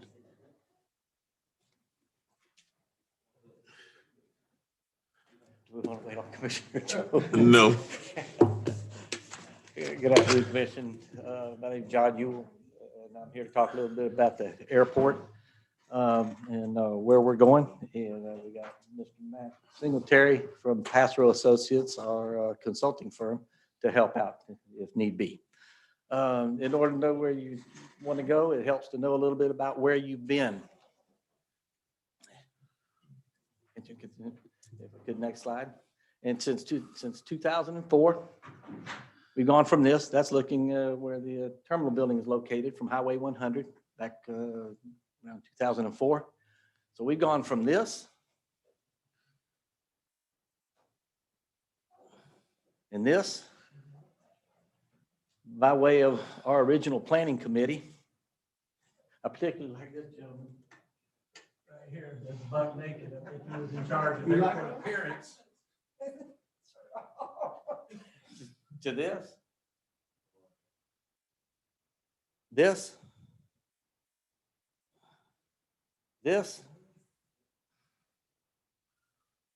and this. This is a gentleman by the name of Arthur Billingsley, who rents a hangar out at the airport. And he was featured in a magazine called Cessna Flyer that comes out monthly. And he was kind enough to bring his airplane down and get us on the cover of the magazine for that month. And there's an 8-page article in that magazine that talks about how he got into aviation and everything. Very, very good article. Really, really nice gentleman. Okay, and all we had to do to get from there to here was change our planning committee. This is our airport advisory board, and I think everybody knows everybody in there. And some more help from a new planning committee. This was a meeting about a year ago. You remember Mayor? And I'll point out some of the people in here. This is Secretary of Transportation Tebow of the state. This is the District 2 Secretary. And of course, the Mayor Lawson Brown there, the Commissioner, newspaper, County Commissioner, and the room was full of, you know, a lot of good people here. And this is the other side of the room. And you see Mr. John Brown kind of set this meeting up. And there was Mr. Wayne McLean, Judge Newfeld, the High Sheriff. And one of the gentlemen probably most responsible for all the improvements that you've seen out at the airport, Mr. Andrew Halesko. He is the CEO of Passrow Associates. He's been our consultant for a long time. And he also still teaching airport development. He's an adjunct professor at Embry-Riddle Aeronautical University, and his specialty is airport development. So, I mean, who better to have for your advice on how to grow an airport than somebody who teaches it?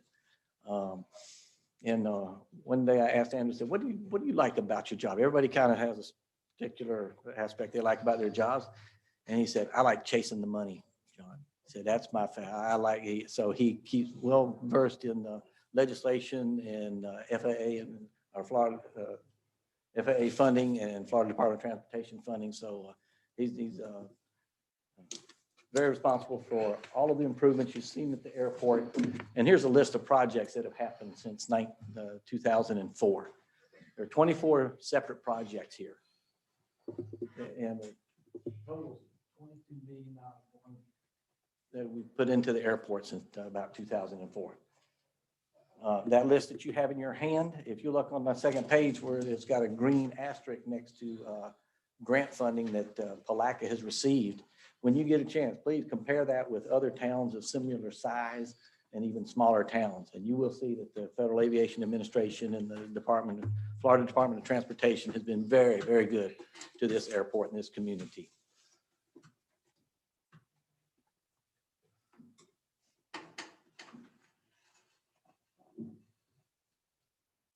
Once a year, we go over our list of projects that we would like to see accomplished with the Department of Transportation and the FAA. This gets reviewed and it gets massaged just about monthly by the Airport Advisory Board. Sometimes need changes. For instance, we were planning on breaking ground on some T hangars one year.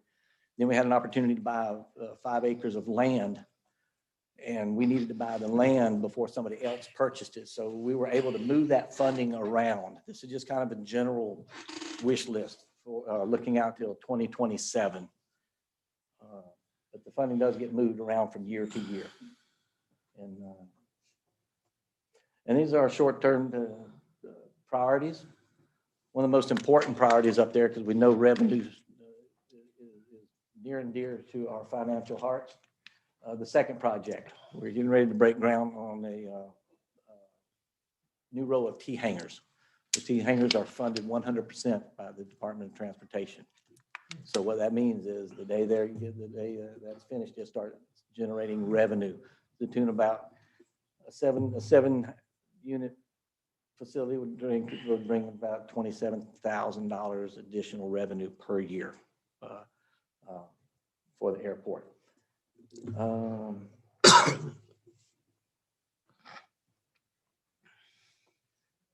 And the main entrance, we're interested in relocating it in between the Moose Lodge and the storage facility. I don't know if you've noticed, but that has a turn lane. That has its own turn lane. Right now, to turn into the airport is kind of dangerous, turning off the Highway 100 with the log trucks and everything. So that's a good safety move. And we get about 5 additional acres out of that, we hope to come up with some way of making money off of that.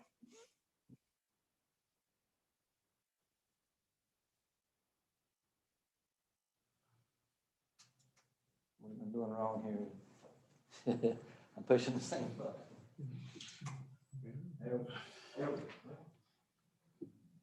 Okay, these are the resources. We got runways, and then the other 6 items you see there are our revenue generating facilities at the airport. I'll go over these one at a time.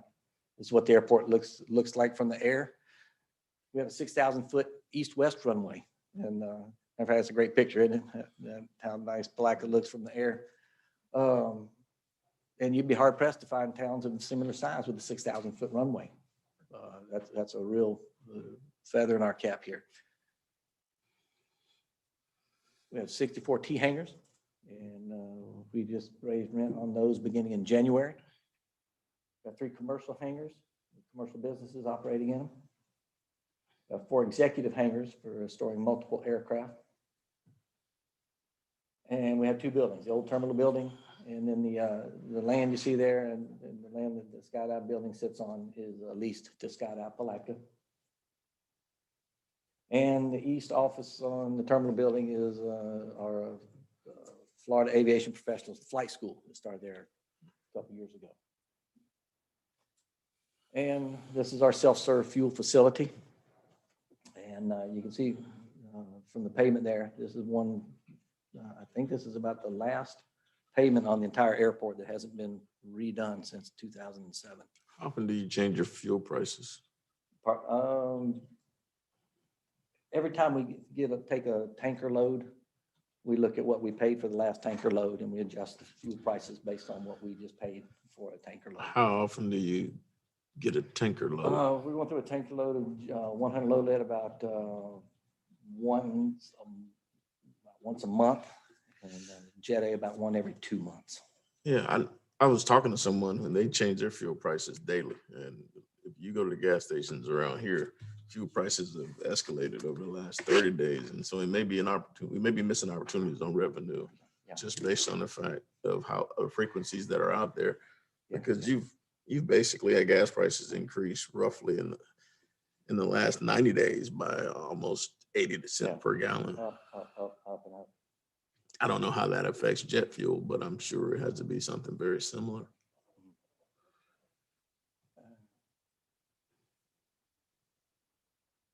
And it's our operational budget only. This is the money we take in from rent and fuel and tie downs and everything.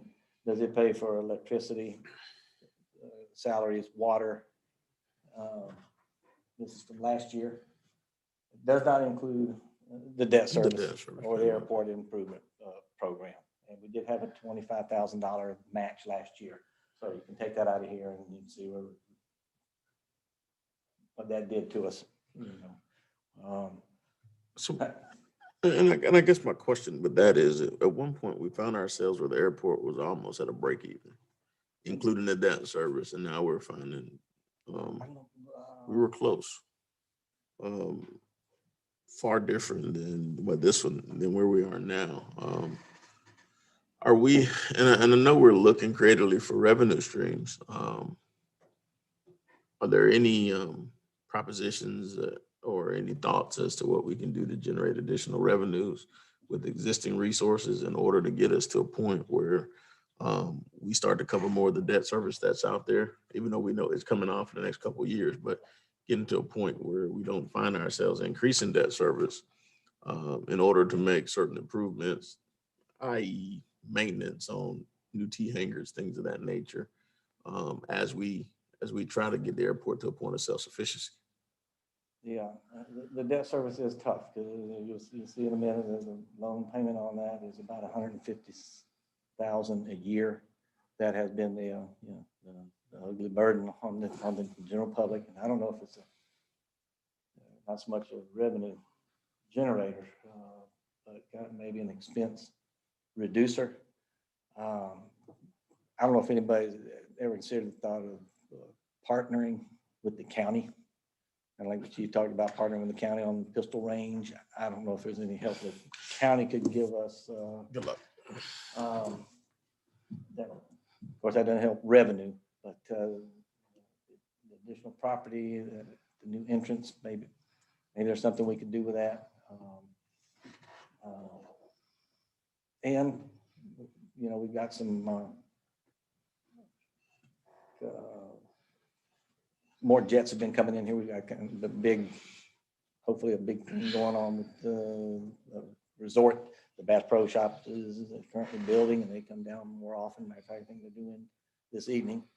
And another new business out of the barge port. They have a jet, and hopefully they'll come and go more often.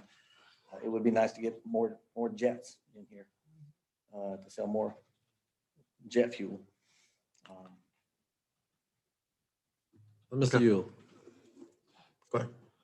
other than the car show, how do people hear about Palatka Airport and what we provide and how they can utilize us to get revenue?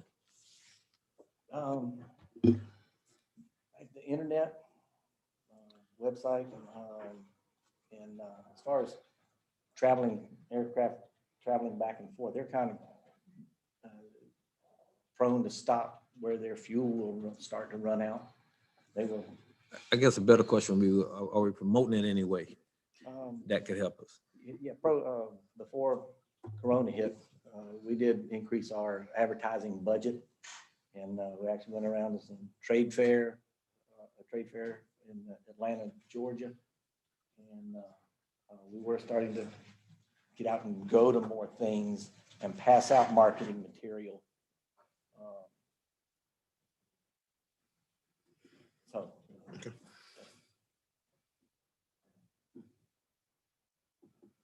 Next slide, Sonny.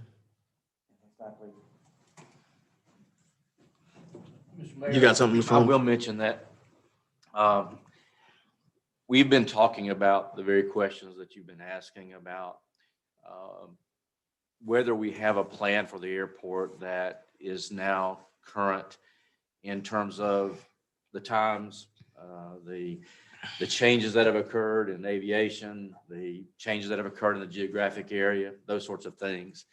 And we've talked about, and I believe that we've found funding for what amounts to a feasibility study to be conducted by somebody objective and with expertise in the area that might tell us where they think the Palatka Airport will fit in the picture, in the aviation picture, in the next 10 or 15 years. So what we've been doing, or what has been done in the last number of years, has been, and I'm not saying it's wrong, but it's just been finding funding for T hangars. And that has a certain income, but it also has a certain maintenance expense, as the mayor indicated, and all that maintenance expense hasn't really been, the maintenance hasn't really been probably kept to the standard we'd like it to be. So our thought is, you know, for someone who makes their business of studying trends and possibilities and feasibilities, to give us an idea of what we could do at the airport that would make us more attractive, whether that be increasing the length of our runway to accommodate larger aircraft, whether it be attempting to attract a freight hauler into our area. I don't know that you're going to attract an airline or an air carrier into this area, but who knows? But perhaps a freight hauler that would have facilities that could employ people. I mean, what if you were able to get some form of sub hub for Amazon or FedEx or whatever? So I'm not telling you that I have that expertise, nor do I think any of us necessarily in the room do, but we've found some money that we think we might be able to use to get someone from outside to take a look at it and give us an idea of where we might fit in the next 10 years of aviation, or 15 years. So we're looking to do an RFP or something. We're looking to do an RFP or something to that Right, extent. exactly. Yep, RFQ, RFP, and give us some expertise on whether, because of our proximity, we would fit in. Remember, we're changing in that you're going to soon have a 4-lane access to Gainesville, which is to 75. We have a 4-lane access already down to 95. And you have some south. So maybe now we're at a point where we weren't before, where some regional freight hauler or freight distribution firm finds us attractive, because we do have advantages. It's a nice airport. It doesn't have high activity levels, meaning your airplanes could go in and out more quickly than maybe they could at some of the more higher traffic airports, those kinds of things.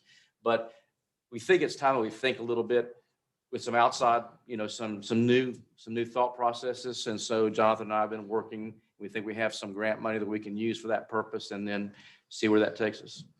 I think the other piece of it is also to look at the efficiencies as far as where we are and if we maximize our opportunities from a financial standpoint. When you look at our rent, when you look at our hangar rents and things of that nature, and you look at surrounding airports where they're waitlisted for a number of years, we're still providing hangar rentals at rates less than theirs, and we have new hangars when they're waitlisted everywhere else, and we've almost got our own captive audience to an extent.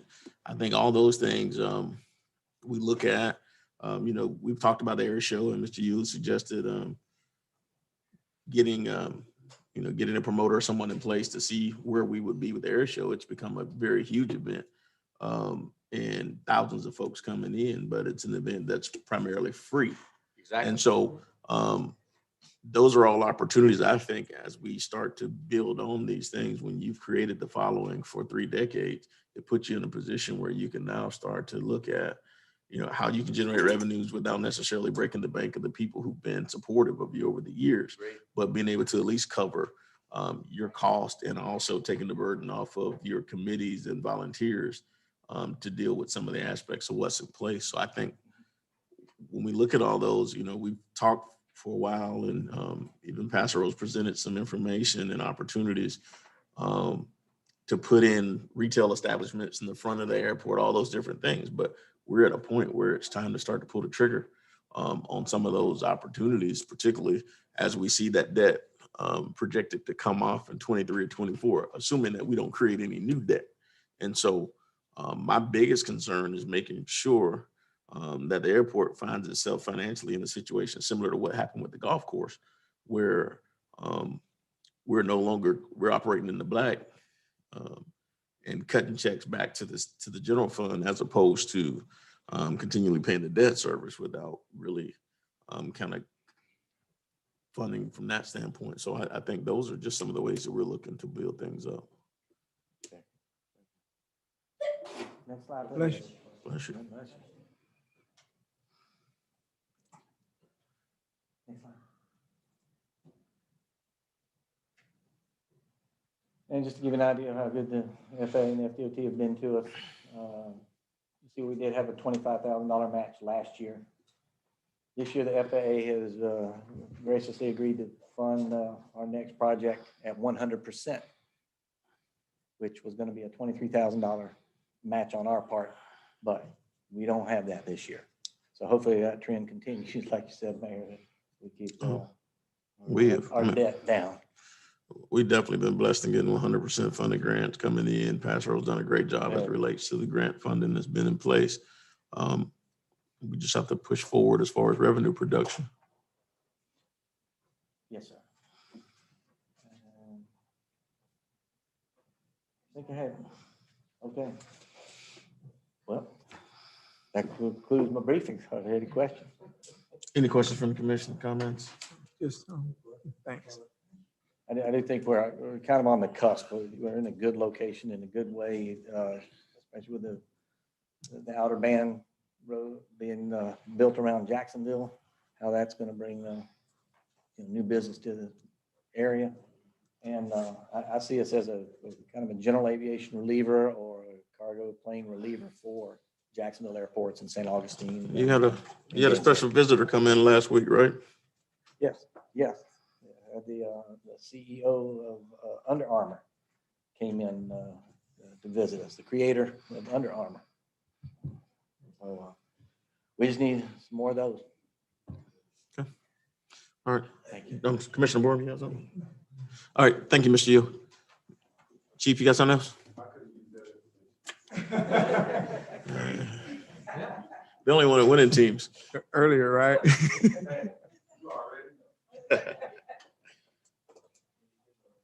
Community affairs. Mr. Cutright. How you doing, Mr. Mayor?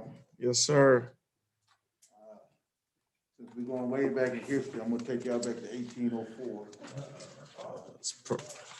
I stated the last, but maybe not last enough. Bill. Oh, don't get the bill.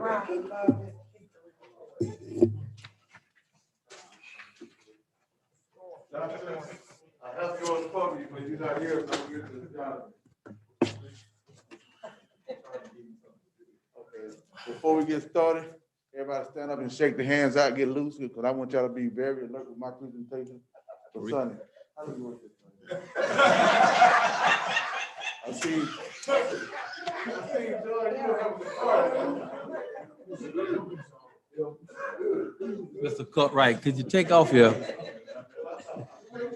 We can't. You talking to Mike, sir? Can you talk? Yeah, I will once I get here. Commissioner, Mayor, and department heads and city manager, this is about the Community Affairs Department. We're gonna start out with the culture art side.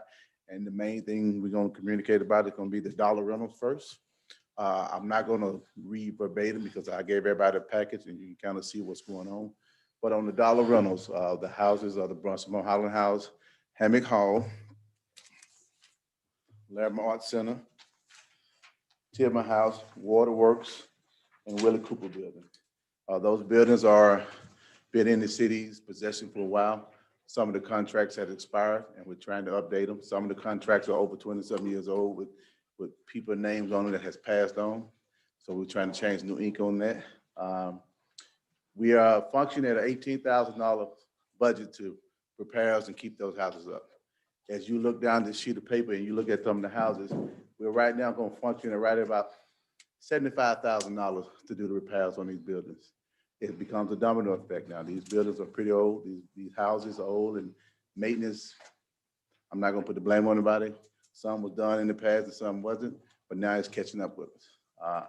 We have just the Mulholland House alone, we have roughly $17,000 on repairs that need to be done. Justin Bridges and myself and Winston, we did a study. We went around and studied all the buildings and see what kind of projects that we need to do priority. I didn't kind of prioritize them. Most of them have roof damages. That's getting worse as we speak because we haven't made it a resolution on whether we're gonna repair them or not. I know a long time ago, about several months ago, we had just on the panel about what we was gonna do with the dollar rentals. And there was a question of whether we was gonna try to rent them out at a higher cost instead of $1 per year or sublease them to the people. But several of the buildings that we have dollar rentals are subleasing it to other people and making money. And we're not getting any revenue from it. And that's where the questions that I want to bring to the commissioners, what we're going to do. It comes to a point where the rubber meets the road on this because it's going to continue to cost the city and the taxpayer money. And I know we'll say that the Brunson Mulholland House, Hammock Hall and all that, it has a benefit to the city, but does the benefit to the city outweighs the cost that the city is paying for? And that's the question that you're going to have to ask yourself. I will give you the studies that we have done. I'll give you the data that comes with it, and hopefully y'all can make a decision. In the Community Affairs Department, I have a 5-staff team, myself, Joey Pound, Aaron Hughes, David Green, and Winston Fletcher. I just gave you those people. Winston Fletcher is my culture arts coordinator, so he kind of helps me with that. As we go into other departments, I bring other names up. At the bottom of most of these, you'll see my recommendation, our staff recommendation. It's just my recommendation, my personal opinion. We will defer to the city manager and the commissioners for what direction we're going to go. Can you just go through your recommendations on each one so that you do your report? Okay. Well, on the Brunson Mulholland House, my recommendation would be to restructure the contract between organizations for financial responsibility and facility care. We need to look at some of these houses kind of taking care of themselves. Hammock Hall, and this might ruffle some feathers, but my recommendation would be to transmit this building. Your time's not up. It is? It's not. Keep going. Transmit this building through a sale or other means to let the full responsibility to the South Historical Neighborhood Society. The building has some damages, and I know Mr. Vito has expressed interest of them retaining the house on a full time and taking over responsibilities. Could you go back because of the phone? Okay. Go back, start over with that. It's written at the bottom of the report. But you want me to, that Hammock Hall, or you want me to go back to? Well, Hammock Hall, my recommendation was to transition the building through sales or other means to the South Historical Neighborhood Society. Just because I think that the maintenance and the responsibility that's coming down the line, if we don't figure out something, either a grant or anything to do major renovations to these buildings, it's going to cost us more. And that's one of those buildings that gets leased out and they It's keep a the dollar revenue. lease, yes. But they lease it, they sublease They it, sublease it, yes. So they get it for $1 a year? and then we maintain it, and then they rent it. I thought all of our buildings that we went through all of the dollar leases, and I thought the ones that came up for renewal, that the new contract was that the person who was, or entity or agency that was leasing those facilities took on 100% of the maintenance. This hasn't come up. And this building is technically perceived as being in the city's control, even though South Historic benefits from it. We gotta fix that. Yesterday. Okay. All right, the Larimer Arts Center, we recommend restructuring of the contract between the organization for financial responsibility and facility care. And what we mean by that is that we need to close the gap. I mean, we are spending a whole lot more than we're getting in, and they're enjoying the building itself. And they're actually having theaters. I mean, COVID kind of took a hit on a lot of the buildings, but when they was flourishing, they was doing plays and theaters. So they revenue is coming in, but we're not really seeing that money. And they're leasing that building out. That building's been leased out. Shout They're to getting a the- percentage of the revenues that come in from plays, Yeah, they do the. and we maintain it. Right. So every function that goes in there, it's not a lease per se. So on this building, it's not entitled a lease, but conceptually it is a nominal lease. The contract, which has expired a while back, says that they're providing cultural art services for the city. And they're basically on a month to month at this time, just because there was an opportunity for the commission to review that. And you look at thousands of dollars coming in through plays, exhibits and other things. And the city, again, maintains the building. For example, the building was pressure washed. We contracted someone to pressure wash the building, while we haven't truly occupied it in single capacity for over 20 years. So just those type things. And then going on with the Tillman House, per record on my ADG sheet that Jill taught me how to look at, Tillman House is probably the one building that we don't have that much expenses in. So, but my recommendation for them is still the same. Make it cost efficient for everybody. You won't have it. You won't have it yet until it's time to paint that rotten wood. I'm gonna leave that one alone there. Going forth, moving on, the Willa Cooper building, which is the food pantry. It has roughly $16,000 worth of damage that need to be done for the roof and also the windows. And we have trees growing outside the eastway of the building. My recommendation is still the same. Either try and find a way to work together and close the gap financially with them, or let them be responsible for it in the city, get the tax money out there. And if you recall, the Willa Cooper building is the one where we actually gave them the 5 years because they replaced the AC system in that building. And up until recently, we were still mowing that building. I don't know if we're still mowing it now. We stopped as of last year. Last year we stopped mowing it, but we were mowing that building while tenants were in there. And I think once Stuart Marchman came in, they did significant repairs on their side. On the Heart of Putnam side, there's still a lot of work to be done in that building, and it has an aging structure. So as I said earlier, we function at an $18,600 budget to maintenance, do repairs for these buildings. As of today, we have spent $10,000 on the repairs of things, but we have a projected of $52,000 we have to spend with the roofing damages that's coming up. And that's just what the estimate we've seen. Now, once we get into the root of it, it might be more money. Okay. I think we need to look into addressing these. And you know, issues sooner over than the later. last 20 years that I've been attending the meetings, the dollar a year leases have come up a number of times. Yeah. And, you know, there's traditionally been quite a bit of opposition to doing anything different with them. So staff doesn't feel comfortable in doing anything different with them without commission direction. So what we had planned to do is put them on your agenda, and either all at once or one at a time, whatever the preference is, and let the commission make a decision about policy as to how you wish us to go forward. Bring them all. And as I said, sooner than later. Well, the thing you gotta understand is most of those leases are gonna renew in January, and so you got to give a notice. You got a notice requirement that goes along with them. So we need to do it really, I think, before the beginning of this fiscal year. I'll give you a report on when they expire. And it was already one generated previously, so it should be pretty I simple. will give them Mr. Holmes. He has the date. He has the dates of renewal and everything else from the previous report. It's just a matter of, at this point, you know, we've got to make decisions as to whether we're going to explore opportunities for market rate, open up to the public to bid, or whatever the case may be as it relates to these different facilities that are there. Thanks. I left out one, and I don't want to, since we live here, I want to make sure I give them their respect. The Waterworks Education Center, Shan Perriton, they do a wonderful job taking care of maintenance themselves, but it's still some things they need to get fixed and repairs, and we need to get security system out there that have a few vandalism and break-ins.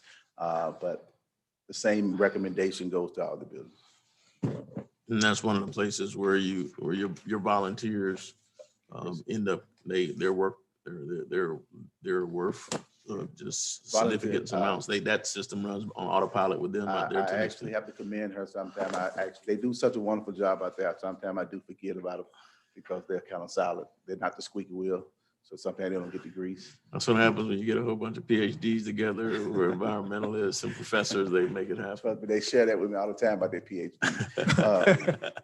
The next, you did the slide. I got it, man. Don't touch my slide. Facility rentals. I brought this to your attention because we did a little study and we're looking at adjusting the prices. We went through St. Johns County, we went to not Fayetteville, but Jacksonville and a couple more surrounding counties and trying to figure out the prices to the buildings that we have and the type of buildings. So we're looking at trying to make some adjustments if y'all are entertaining it. New proposals to the Price One Center. It was $75 an hour, $600 a day with a $200 security deposit. We're trying to see if we can do it at same $75 an hour, but now $450 with a $50 cleaning fee. We have had a lot of issues with people renting the facility and not really cleaning it when they leave out and leaving our staff longer time to clean. So we want to kind of put a little bit more onus on cleaning it like you had it, like you got it. On your stats, on some of your, on your buildings, I know we was in the pandemic or whatever, so you probably won't have a whole lot on that. Yeah, rentals, we kind of opened up rentals back in November. Yeah. And we have had probably a handful of major rentals for overnight or a long period of time. Most of them have been repasses that we either gave it at a discount or it was somebody inside the city that we kind of let use. So the stats are not high now, but they are increasing. Over the last two months, we have an increase of probably about 25% of rentals for the Price One Center and also Booker Park. St. John's River Center, normally that just used to be rented out for meetings. We have a few little events we have down there. I think we had a wedding that they want to utilize upstairs on the roof, but most of those are usually done for meetings.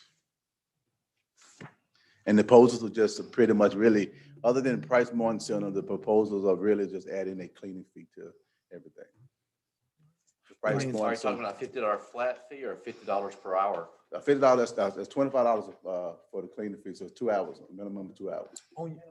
On your price, I think you probably need a correction on that one, on the rent piece of it, the $75 an hour or $600 per hour. Per day. You probably gonna change it to the per day on there. Well, yes, per day. And the So daily. it's just a correction. Yes, on that. yeah, correct. The daily fee is 8 hours. I mean, it's anything over 8 hours, that's what you pay. So you can actually rent it from 11 in the morning to 8 in the morning to 11 at night.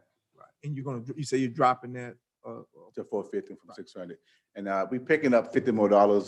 We're losing $150, but we're picking it back 50 up on the cleaning fee.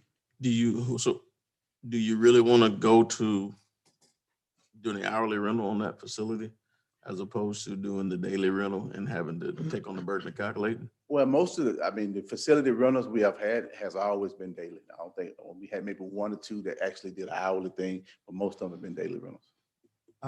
I'd like to make a recommendation that you at least do a minimum, I wouldn't say just, if they want to just do 1 hour, then somebody else may, I don't know if I can stack, you could be lost opportunity. I would just say consider, I won't tell you what to do, but just maybe consider saying at least maybe 2 hours or, maybe 4 hours, 4 hours. instead of just 1 hour. Because you're Well, going to add those 2 hours on the end. Well, your new proposed fee schedule has to come back to the commission for approval anyway. Yeah. So Okay.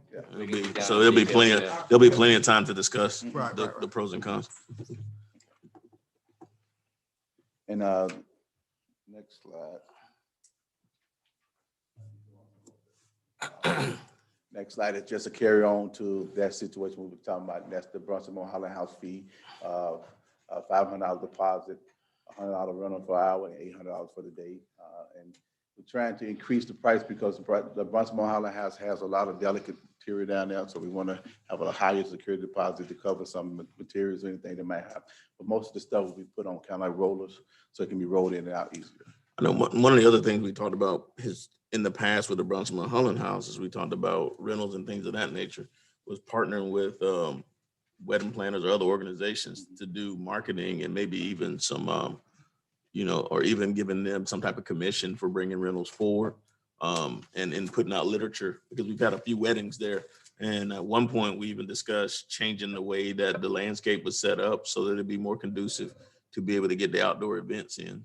And so those are, I think at some point, if we market that facility properly, it's one of those facilities that should stay full for weddings on a regular basis. If we just, and part of it's just going to be a matter of setting up our landscape schedules and all the other stuff, and also looking at what's most conducive through a landscape architect to figure out what we need to do to make it happen. Okay. And last on the additional prices and rentals, additional fee, we've had a lot of issues with, like I said, late people coming in, they're not leaving out on time. They Let the record reflect Commissioner Campbell is no longer virtual. Internet. So you need me to catch you up on anything, sir? I heard everything, but I do have a concern with the $50 rental. I mean, the $50 cleanup fee. Okay. Personally, I think it should be taken up. A lot of times those facilities are, as you stated, are not necessarily left in the conditions or the best conditions, and $50 does not begin to tap what it would cost for it to be clean. So that's just something that would take in consideration to bring up. Okay, and actually, that was just a standard across the board, but we do have, we have a penalty fee down here. So if you're late getting out when you're supposed to leave out at 11 o'clock and it's 11:05, 11:15, we charge you another extra. And if you have excess dirty or excess cleaning that we need to do, we charge you some more money for that. And we want to create a situation where people take care of this property and put it back like we got it. And also be mindful of students, of everybody else's time that's here, because staff has to open and close this most of the time. And going forth, we're probably going to do that on a regular basis, because I don't want to give out a bunch of keys. But We'll try to put something in front of you. One problem I have is trying to collect after the fact. I mean, it's fine to collect a cleaning fee that's greater because of the mess that's been left, but getting paid after they've already used it may not always be an easy proposition. well, that's where the deposit comes in. Would have to take care of that. Yeah. And also, I think locally, probably the most efficient entity when it comes to rental of event space is the Ravine Gardens. Mhm. They hold you to the time that you allocate from setup to finish, and you don't get a minute over. And so, everybody can learn a lot from the way they do rentals. I mean, I definitely learn a lot in renting the Ravines, just about how efficient you have to be, and even estimating your time. Okay. Any other questions on the cultural side before we move on to the recreation and code enforcement? Great job, sir. You can keep moving. Thank you, sir. I want to take the same time everybody else took. You're actually over the time everybody else took, but you can keep going. Recreation. Right now, we currently, recreation, Joy Pound is my coordinator in recreation. Right now, we currently have 3 field rentals for AAU travel softball teams are in the field. Mostly going through Tuesday through Friday night on Fred Green, Shawbuck, and Forrester. So the fields are getting used regular basis.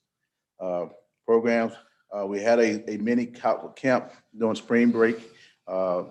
We partnered with First Tee. We had about 15 kids out there. Commissioner Campbell came out there and he was kind of supporting and helped us a little bit, and actually played a little kickball. I do have a question on that though. What is an overly successful program? Well, It's rhetorical. Don't do it. No, I know I'm talking to a lawyer, but I'm on. It was a trial program, and we really, as the day of two days before the event, we didn't have no kids signed up. So the day we had, Let me talk to it. Overly successful. I think the program itself was overly successful. However, the attendance was not successful. I think they had everything in place that would have been beneficial to those that would have attended. However, as far as with attendance, now that was poor, but of course, what overly successful was for me having everything that would have been needed, or even for the kids that were there, making sure that they had everything they needed, the programming, the teaching, the direction of, whatever sport they were playing, the golfing, all of that stuff. That's what I would say is overly successful. But as far as attendance, that's Commissioner, I wasn't being critical. I was. no. I wanted to say from the outside coming in of what it is, because again, I think with that, if we would have had maximum participation or a little better participation, I think it would have been over the roof. So, but everything that was planned for that time was, I would consider over. Just for the record, he wasn't looking for an answer. But I gave one.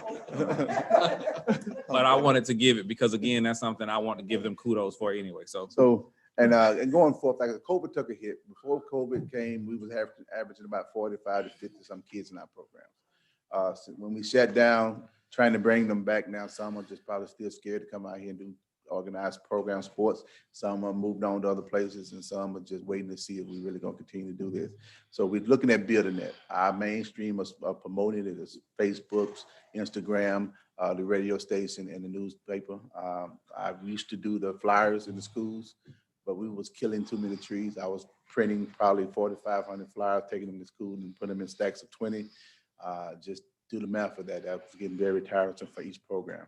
So we're looking at partnership with a couple players. Powell, the Police Athletic League, me and Captain Williams sat down on Monday and started working on some things to put the programs together where the kids are kind of funneled to both.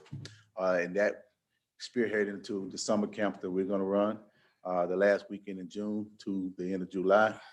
They're gonna run the STEM program type camp, and we're gonna do the sports side of it. And they're gonna funnel the kids to Fred Green or Shaw Buck, depending on what site they use for their camp. So that hopefully that should bring more numbers to the kids. And also we're gonna start promoting it harder now that we have things opened up that we can have more kids. This spring camp that we did, we only wanted 20 because we needed to stay in ratio, and it was just gonna be me and Joey out there. So we couldn't have no more than that anyway. So that's why we said it was kind of an overly successful camp. But moving forward for that. There'd be an answer. Moving forward from that is some of the future things that we want to do. I have spoke to a couple of the commissioners. Not do that, Bill. I spoke to a couple of commissioners. Commissioner Campbell, we're gonna start trying to do a movie night at either Fred Green or Shaw Buck, just to bring the community and have them meet the commissioner and talk and ask questions if they want to. Commissioner Jones and I had a conversation about trying to bring some things back to Booker Park. So we're gonna try a 3-on-3 little basketball tournament just where the kids get out and play. And I've said that the winning team that's in our older age group can play against us, me, Mayor, Commissioner Jones. It's over for me. It's over. Jones was the basketball star. I heard Ed Chandler was a good basketball player, so we'll bring him in 6'9". But for us, the recreation department, we're gonna do flag football starting in June. We're gonna do also soccer following that. And for the adult sports, we're doing kickball again for the adults. And also we're gonna do a wooden bat co-ed league. And we're gonna do that triangle. Well, you got 3 college basketball players in the room that just volunteered, so you can keep going. Well, Mr. Cutright, yes. do you have anything for like seniors activity? We're looking at trying to do the pickleball. We actually got a Eagle Scout gentleman that's supposed to be doing the tennis court over across from Willie Cooper building and turning that into a pickleball court for us. So once he finished that, then I do pickleball in the city. But I have tried to coordinate with Ms. Sammons and that the pickleball coordinator in the county over that triangle. Commissioner Board looking for activities in the senior Well, I'm years. trying to look for some for Mayor Hill, some shuffleboard. I do remember former vice mayor, she was wanting to do some stuff with like art, crafts, senior Yes, citizens. So let's definitely try to make sure that we tap into that and take that We'll in do that consideration. because she wanted to do a neighborhood like art program by the church. Yeah, so we do that. Facility repairs. Now this is where money, Lauren. The annex building across the street. I sent a proposal to Jonathan and Mr. Holmes. Its roof is leaking, and it's leaking even worse now. It was leaking when I first came here. We did a little patch job, and but now it's leaking in the back where y'all keep y'all files and your historical stuff. The guy said he can do it for $1,200, but he said that's a patch job, and he can't guarantee it's fixed. He said the price that we got was $48,000 to $73,000. Say that again. Say it again. The past job, the 1,200. past job, and he totally recommended that was not gonna work, but he'd do it, he'd give it a try to put some patches in the bearings, but he said that actually the price for the roof, looking at repairing it and holding a warranty on it would be about $48,000 to $73,000. Sounds like the PD. Mhm. I'll say it for you, chief. But that's just, Deferred maintenance creates new. we problems. have a 2008 Dodge Ram truck Joy used to take the field equipment to the fields and, do work on the fields. We have it's truck number 79, and I can't even give you the year, but it's probably older than all of us. It's Lorenzo old truck. It actually needs a lot of repairs, but we let Winston use it to kind of like go back and forth to drop off supplies for us, toiletry supplies. We are making do, but come down the line in the next couple of years, these vehicles don't need to be looked at. The code enforcement is a 2014, so it's actually running okay. We're gonna do another service maintenance on it. I got service plans on 2, that's 79. I don't have a service plan on that. I Hey, don't think it's gonna last. there's a very nice 2005 Dodge that's coming due in a little bit. Okay, wait. It's always upgrade. It's always upgrade. But that's in the recreation department. If anybody got any questions, I will move on to code enforcement. Yeah, go ahead. Okay. But code enforcement. All right. We're averaging about 10 complaints a week. Out of those 10 complaints, we're averaging probably about 6 of them actually are confirmed complaints. Most of them are just neighbors being mad at each other. We do our inspections, and we are running 3 to 8 cases in front of the magistrate per month. We have closed about 35 cases that's in the cold case pile from just re-inspecting them and finding that they was in compliance. We're still doing at least 2 or 3 a week on downtime. We're doing cold cases on downtime. So we're not looking into cold cases until David's schedule has kind of slowed down, so I don't want to take his time away from active cases that we're looking at that being complaint now. Currently have David working on the weekends, 2 weekends out of the month to kind of hit food trucks and things like that that don't have permits and everything. Chief Taylor kind of gives me some of the places to look at, and we kind of run out there and see what's going on. But doing that we had to flex his time during the week, and that takes away from his time to work other stuff during the week. We do, like I said, we have had this conversation about ADG. ADG has 5,000 cases in it, and we're trying to close them slowly at a time. But as we close them, we getting closer to our goal of moving everything over to iWorks. iWorks is our program that we use. Going probably June the 1st, May was my goal, but the guy that I think is Brady of MyWorks, he said it takes about 45 days for to get this program up and running. You'll be able to log on from your phone or from a website and check your status of your case. So hopefully that'll eliminate some of the strange phone calls that we get about what my case at. I don't think it'll eliminate the complaining phone calls, because we have people just love to call and complain on somebody, but it would eliminate people questioning their case as much. That program right there, the iWorks itself is $3,000. This other program that we're adding to that will be an additional $2,500. So we're looking at $5,500 a year for iWorks website. Does it give them anonymity too? Any anonymity? What you mean? You get to see. No anonymous calls here. Yeah. We don't accept anonymous calls. No, you have to have a name to a complaint. We don't do anonymous complaints. You got to be able to put your name to it to be a complaint.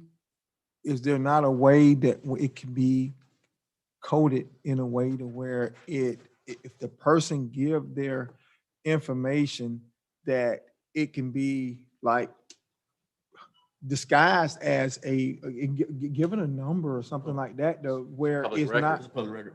Okay. So Is that statute? That's the law. Yeah, is that statute, is this law? Yes, there's no exemption for a code complaint under the Florida Public Records Law, so it would be statutory. you have to? Okay, because I mean, and that's a number of reasons why most people don't call in complaints, and they'll reach out to the commission or whoever because of the fear of retaliation or whatever it may be. So, But if you accept anonymous complaints, You're gonna accept all of them. you're not gonna be, You're gonna double your calls. no, you're gonna quadruple them. The anonymous complaints, the issue with that, and I understand, and we discussed this in thorough detail about what we should or shouldn't. You're gonna have the neighbors fighting each other and the bickerment of people just calling in just to be pissed. Because we still get that now, Right. and you're gonna get it even more when it's anonymous. Well, here's a question. What about self-initiated? You drive down River Street, you see something. Well, How often do you act on those? And is that considered, it is considered self-initiation, wouldn't it be? Yes. Well, can I answer that? Commissioner, the problem we have is if we stick to a complaint-driven system, we have an easy answer as to why we picked on you. If we go to a self-initiated system, then the question you're going to have to answer is, why did you pick on me? And I've seen it tried the other way. And, you can, whatever system you want implemented, we'll implement. But the problem then becomes when he goes to 100 Main Street, then that person says, why'd you pick on me? And why didn't you go to 102? And you will end up spending a significant amount of time defending yourself against the accusation that you selectively enforce the code. Whereas if it's complaint driven, we simply say because somebody complained. And I'll mention also to you that the magistrate uses that in his spiel in the hearings, because you'll have people come in, and you heard it the last time we had a hearing. He says, the city is not just out looking to cause you a problem. They are complaint driven, and obviously somebody complained about your house, and he has used that in the hearings. But they can move forward with life safety. Yes, concerns. And what we're looking at doing,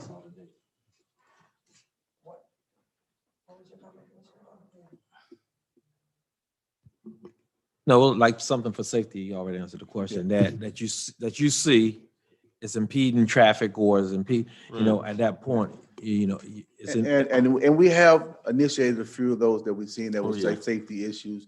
And as we get David spunked up more and get him certified in some face classes, so we can start initiating more cases, we will look at that. But right now, one-man code enforcement officer is kind of hard to. What's the timeline on number 2? On getting I'll get a second. Okay. That's a good question. We don't have a budget for it right now. What we had hoped to do is Those are my recommendations, y'all. Commissioner and Mayor, Mr. Cutright, all the staff that you've heard from, in my opinion, are doing a great job. Mr. Cutright took this on. I won't say he volunteered for it, but he kind of did. And he's He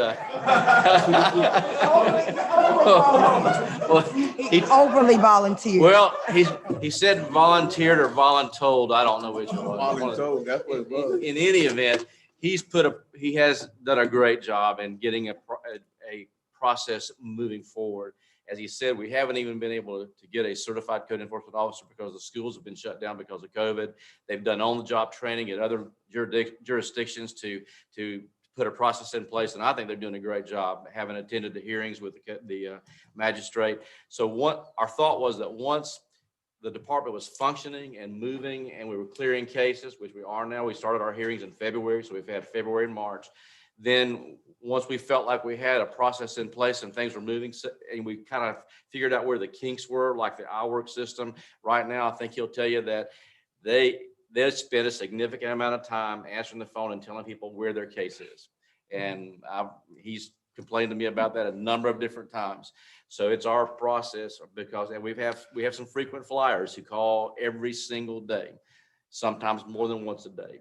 So it's our hope that this iWork system will free up sometime from that perspective, and we're learning as we go, and then we'll be able to handle the additional workload of a second code officer. But again, it'll have to be put in the budget. But didn't we budget for an additional code officer for this fiscal year? Not to my knowledge. There wasn't just a part-time person?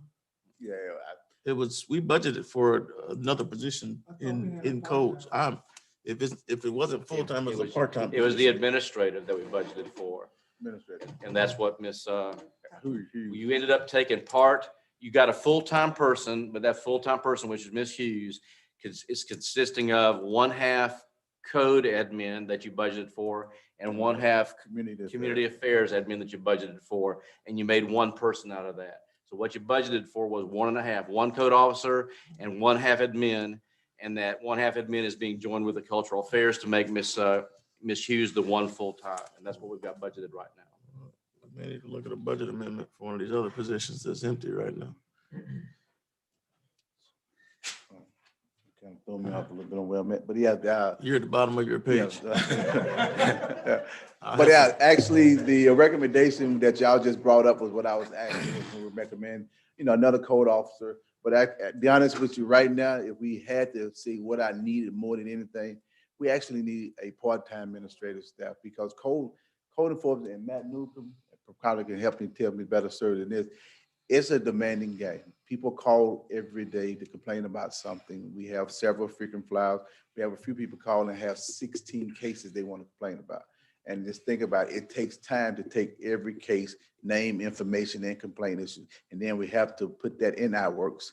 Then we have to still doing lien searches and everything that comes with that. So it's overwhelming when it comes to, and again, we're trying to learn all this as we go to. So on the follow-up to those cases, for instance, if a complainant want to know what the status is, the system does allow for them to be able to search their own. Yeah, that's what the iWork system we're trying to go to here Correct. shortly, to be able to pull up, plug and play a case number, and you can see where that's at. Right. And it'll be our requirement for staffing to make sure we data everything in the system so they can see what's going on. Right. And so how far we're out on that? Well, we're looking at about 45 days. Brady said with iWorks, he said to get everything up and running about 45 days, but we will do a test with the commissioners and some of the local staff, here to make sure it works friendly before we put it out there. Appreciate it. Thank you, sir. Any other questions, comments? Thank you, sir. Thanks, Eddie. I'm sorry to have pictures. Thank you for, time's up. Any?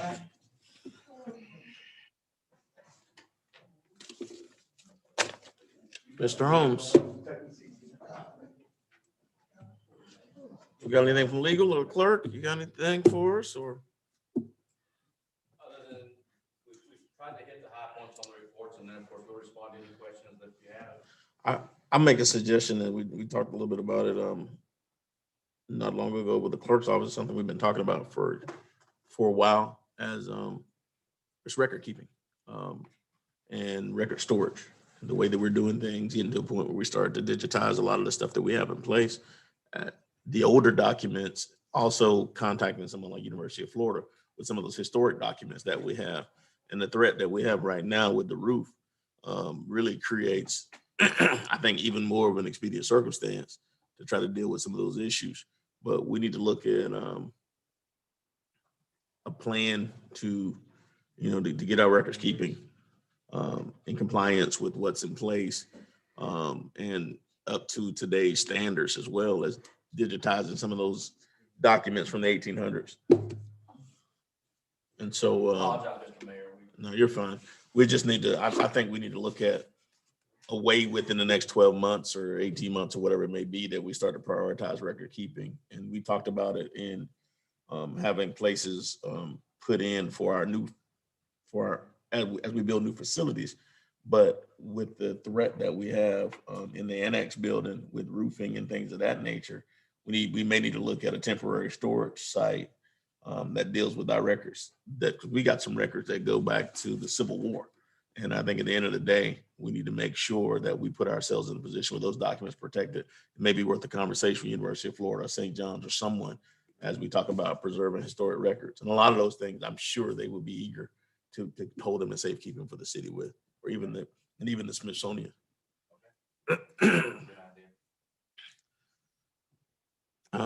At this point, Commissioner, you got anything else? No. Commissioner Jones? Well, prioritizing the projects and goals. Your mic's off. Commissioner Jones had just keep you updated and to explain the interruption, there was a shooting outside of Wendy's. The police department already has the shooter in custody. It's my understanding that there were no injuries. So just, that was the interruption, and that's why I was speaking to the chief. Okay. I guess we go, you want to go on? We're going to commission comments at this time. And I'll start out with you, Commissioner Jones. Since it was your workshop. Okay. Well, great. I just wanted to go ahead and recap the purpose of the request for this workshop. And it was a meeting to provide open and effective communication to the entire team. I mean, all of us that are here today. And we're also sharing it with the public, being transparent of where we're headed as far as the direction. We have some new commissioners. We have new people in new positions, assignments, new hires that I think this would be beneficial for everyone. I know I got a lot out of this. And I think we hit every mark that it was intended to do. At this time, I would like to just provide simply the goals that each one of our commissioners have going forward. You may not have a goal. We may just want to just continue to do as already planned, maybe the 4-year plan that you had prior to me getting on this board, but I would like to hear it. If you don't have one, that's fine. Because a lot of times we work pretty much as things come about and we take care of them. I could go first of what I want to see, but I really would like to go last. Because again, I'm here and I'll tell you this, I'll say it. I ran on, I would be the voice of my community. I didn't run on, I was going to do anything specific when I got in this seat. I wanted to join this team to help this commission to move forward. But I'm not shy at saying what I would like to see. And so I guess I will go for it. I'll take the lead. I go first and take the lead. So he's going first and last now. Well, I wouldn't, I said I prefer to go last, but I will go first because I'm a leader like that. And here it is. And when I ask about the wish list that I would like to see every department head put a wish list together, and you pretty much did that. Me personally as a commissioner, one of the things that I saw as a need, and I talked to people as I was campaigning, they were talking about the blight that we have in our city. And that's one of the goals that I put forth once I got in the seat, that I want to attack that. One of the vehicles that we're going to use to do that, I want to work closely with is Mr. Cutright as far as code enforcement, okay? And they are doing a good job with what they have. My question would be to Mr. Cutright, which he answered, what do you need to be efficient and effective in doing your job? And we heard it here today, they need help. They need other employees. And Mayor, you already answered that question that we're going to try to expedite that and get some more help to him. So I didn't want to come here with problems and not a solution. And I think that as we heard the issues or the challenges, we have probably brainstormed as we talked and probably internalized what we actually need and what we need to see each department get, whether it's funding, whether it's personnel, or what have you. And so that was the main purpose. And again, what I wanted to see, one of my goals was to fight the blight, code enforcement, and the third thing was to reduce violent crime in our community. Chief Shaw showed us some statistics, and again, as far as solutions to fight violent crime, I think that is partnering with the community. And partnering with the community is things like community-oriented policing, getting LEO, and you had some of these programs up already. Getting LEO out in the neighborhoods, mingling with citizens, doing crime watch programs and things of that nature. I would like to see those things. You already had a list, Chief Shaw, of some of the questions that I had. I don't have any question for you because you already had the answers. So I appreciate that in your presentation. And thirdly, one of my wish list things that I want to see, and this is lastly rather, my wish list thing that I want to see, and I want to accomplish for being on this board is there's a school that is going to be vacant at the end of this year, and that's Robert H. Jenkins Middle School here in Palatka. Some years ago, the city of Palatka owned the gymnasium there, and I would like to see the city of Palatka actually get that building and retain it for a community hub. We can do a lot of things out of that as it relates to PAL programs, community affairs, as well as recreation. So that used to be a hub for young folk to go to back in the late 80s, early 90s. And I would like to see us obtain that and have that as one of our facilities here. And the last thing I would like to see go along with recreation is at our city dock, I would like to see splash pad, something simple.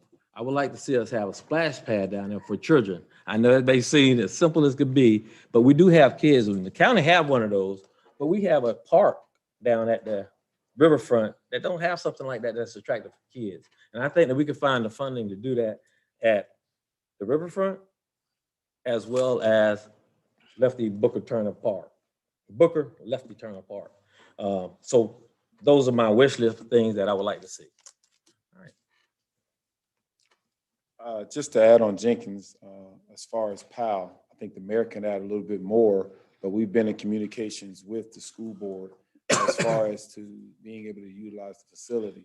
We are right now holding on the mayor and the school board director in reference to usage and going back on where they're going to go.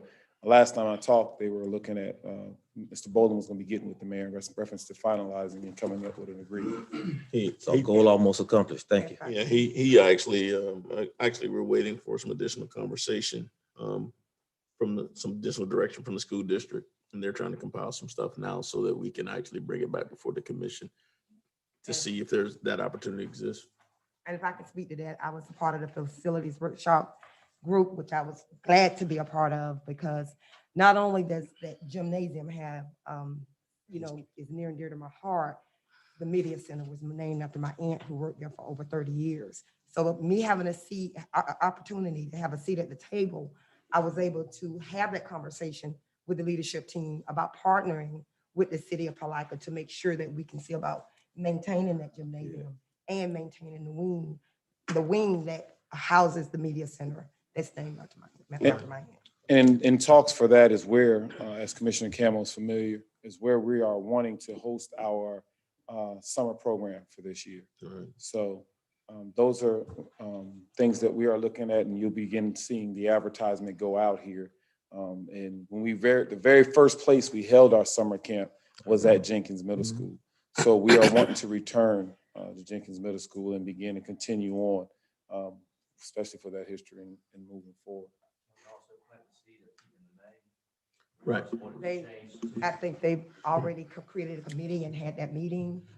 They had that one off the school. That was for the elementary school, but it's something that I think the city can look at definitely and make sure that we preserve the history of Robert H. Jenkins and Central Academy High School. You can actually reach out to see about getting on that committee because they're creating that one so we can see about keeping the name. Maintaining it. So we got that taken care of. So if Jonathan and Mandy could just look for resources to get those splash pads, I'm halfway at my goals. So I pass it on to the next commission. Thank you. Can you also go ahead and give for the commissioner the water bill that the county pays? 78,000, And then the liability that water. Splash pad. The water bill they asked us to donate. Putting the water pad there, and autistic children gravitate towards water. So that's a huge liability. Yes, ma'am. I understand that. Well, but we have an attorney. thank you, Commissioner Jones. Thank you, sir. Thank you for your Ooh, liability. Next up, since we're going in age, Commissioner Borum. That's all right. Wisdom come with that as well. And loss of hair. But anyways, in terms of what I like to see is a little bit more as it relates, or I talk about why I ran for office or whatever, and it was basically about fiscal accountability, helping to reduce crime, and also economic development. So those are my platforms. I mean, I'm actually working a lot of those areas. If you would see all my communication to city manager, department heads, or whoever it may be. So I do a lot of work in the background. I don't do a whole lot out front, but long story short, I sent my mission, vision, or whatever goes to our previous, a former finance director at the time, but I've also worked with previous city managers as it related to what I think we need as a city as it relates to a vision, a mission statement. I do see that two departments does have it. Our public works and also the police department, they do both have vision and mission statements as it relates to that. But I think as leaders on our board, I think we need to set a mission and vision for this city. I've seen it in other cities. I've seen it in different corporations, wherever it may be, but it does provide you with some form of framework. But I will I won't read it out, but I will pass this along to the city manager, as I have done with former city managers in the past, what it relates to at least developing that. And it could be shared to the other commissioners and mayors. So, but we do need to operate from some form of a framework. You know, you got to have a vision, and we got people who have virtues and talents. We need to understand and know how to utilize these individual talents in order to be able to get the best from knowledge processes. We have a lot of people who leave the organization that we lose a lot of institutional knowledge. And I think the city manager had been working on things along those lines. And we go down the decision rights, different things of that nature. And then out of that whole thing it's basically like a MBM framework, 5 dimensions. And at the end of when you look at your vision, your virtue and talents, your knowledge process, your decision rights, you get incentives out of it, whether it's improved processes, whether you have hit the bottom line in terms of looking at dollar cost value saves and different things of that nature. So that's the way I look at things. That's the way I operate. So, and again, I share the same thing with Commissioner Jones with the crime stuff. I've been working a lot with the Chief Shaw and the city manager with different programs I brought back from when I went down to a conference we had, and I brought that back. It came from South Florida, and we're trying to initiate that particular program. So we're doing a lot of things as it relates to trying to deal with crime in various ways. And I've asked for a number of different reports and things, things of that nature. In terms of projects, status and different things, I've worked with Jonathan Griffith on that and previous city managers as it relates to the various projects that we have, where they at, how we're coming along on them, so we can communicate those things to the community. And also keeping an idea of where we're at on finances. And I've dealt with the city managers as well as finance directors on that. So all of these things kind of help keep a understanding and know how we're functioning as a city. We're just not just doing things for the sake of doing things. So that's where I'm at. And I like to also challenge each and every other department to develop a vision, but it all has to tie into the vision and the mission of this board. So it all starts here, but I commend the chief and Jonathan for the vision that they have on their site. So it kind of gives you some form of a guidance how things should work. That's all I have. Any comments or Well, that kind of leads into the segue. I didn't know if I was next. You were for my definitely next. age. You were definitely next, and I'm definitely smart enough not to say anything, but I call you next. So I'll kind of touch on that, but I'll start out, I did as well. I sent my goals and expectations to Logan, the prior finance director, and there were three. And the first one was to maintain, improve, and repair streets, sidewalks, sewer systems, buildings, parks, and trails that will better serve the community. And I think that we've been doing a great job at that. We kind of hear about grants and things that have, that we've received and improved those areas. I also had a goal and expectation to implement systems and infrastructure to better communicate with the public. And I think we've addressed that, and I think we recently addressed it with the COVID CARES funding. But the overall and the third priority includes a strategic plan. And I think that will help address a lot of our concerns, and it will allow for us to do revisions and of existing programs and policies that will better serve our current businesses and attract new ones, and to effectively and efficiently address current and future expenditure and revenue needs for the city. So that's what I ran on. I did share it with Logan, and I'll share it again. But I think that strategic plan is key to addressing a lot of the needs that we have, not only as a commission, but to include staff as well. Thank you. Commissioner Campbell. I think you're before me, Mayor. You said you're going by age. I'm going last. I think everyone kind of hit on what I want, but my main one was such as Commissioner McCaskill is infrastructure, making sure that we continue to seek funding or do what we can to improve that all across the city. Community engagement, I think once we have the buy-in of our community and we engage them, empower them, our city has no other choice but to continue to move forward when we have those that are a part of our community feeling as if they have a buy-in to what we are doing. I've often said that we were elected by the people. So again, having just what we want to do is not necessarily the answer, but I want to make sure that we have that engagement of the citizens, of those who entrusted us in these positions, to make sure that when we seek direction or when we make sure that we are making decisions for this city, that we keep them in mind.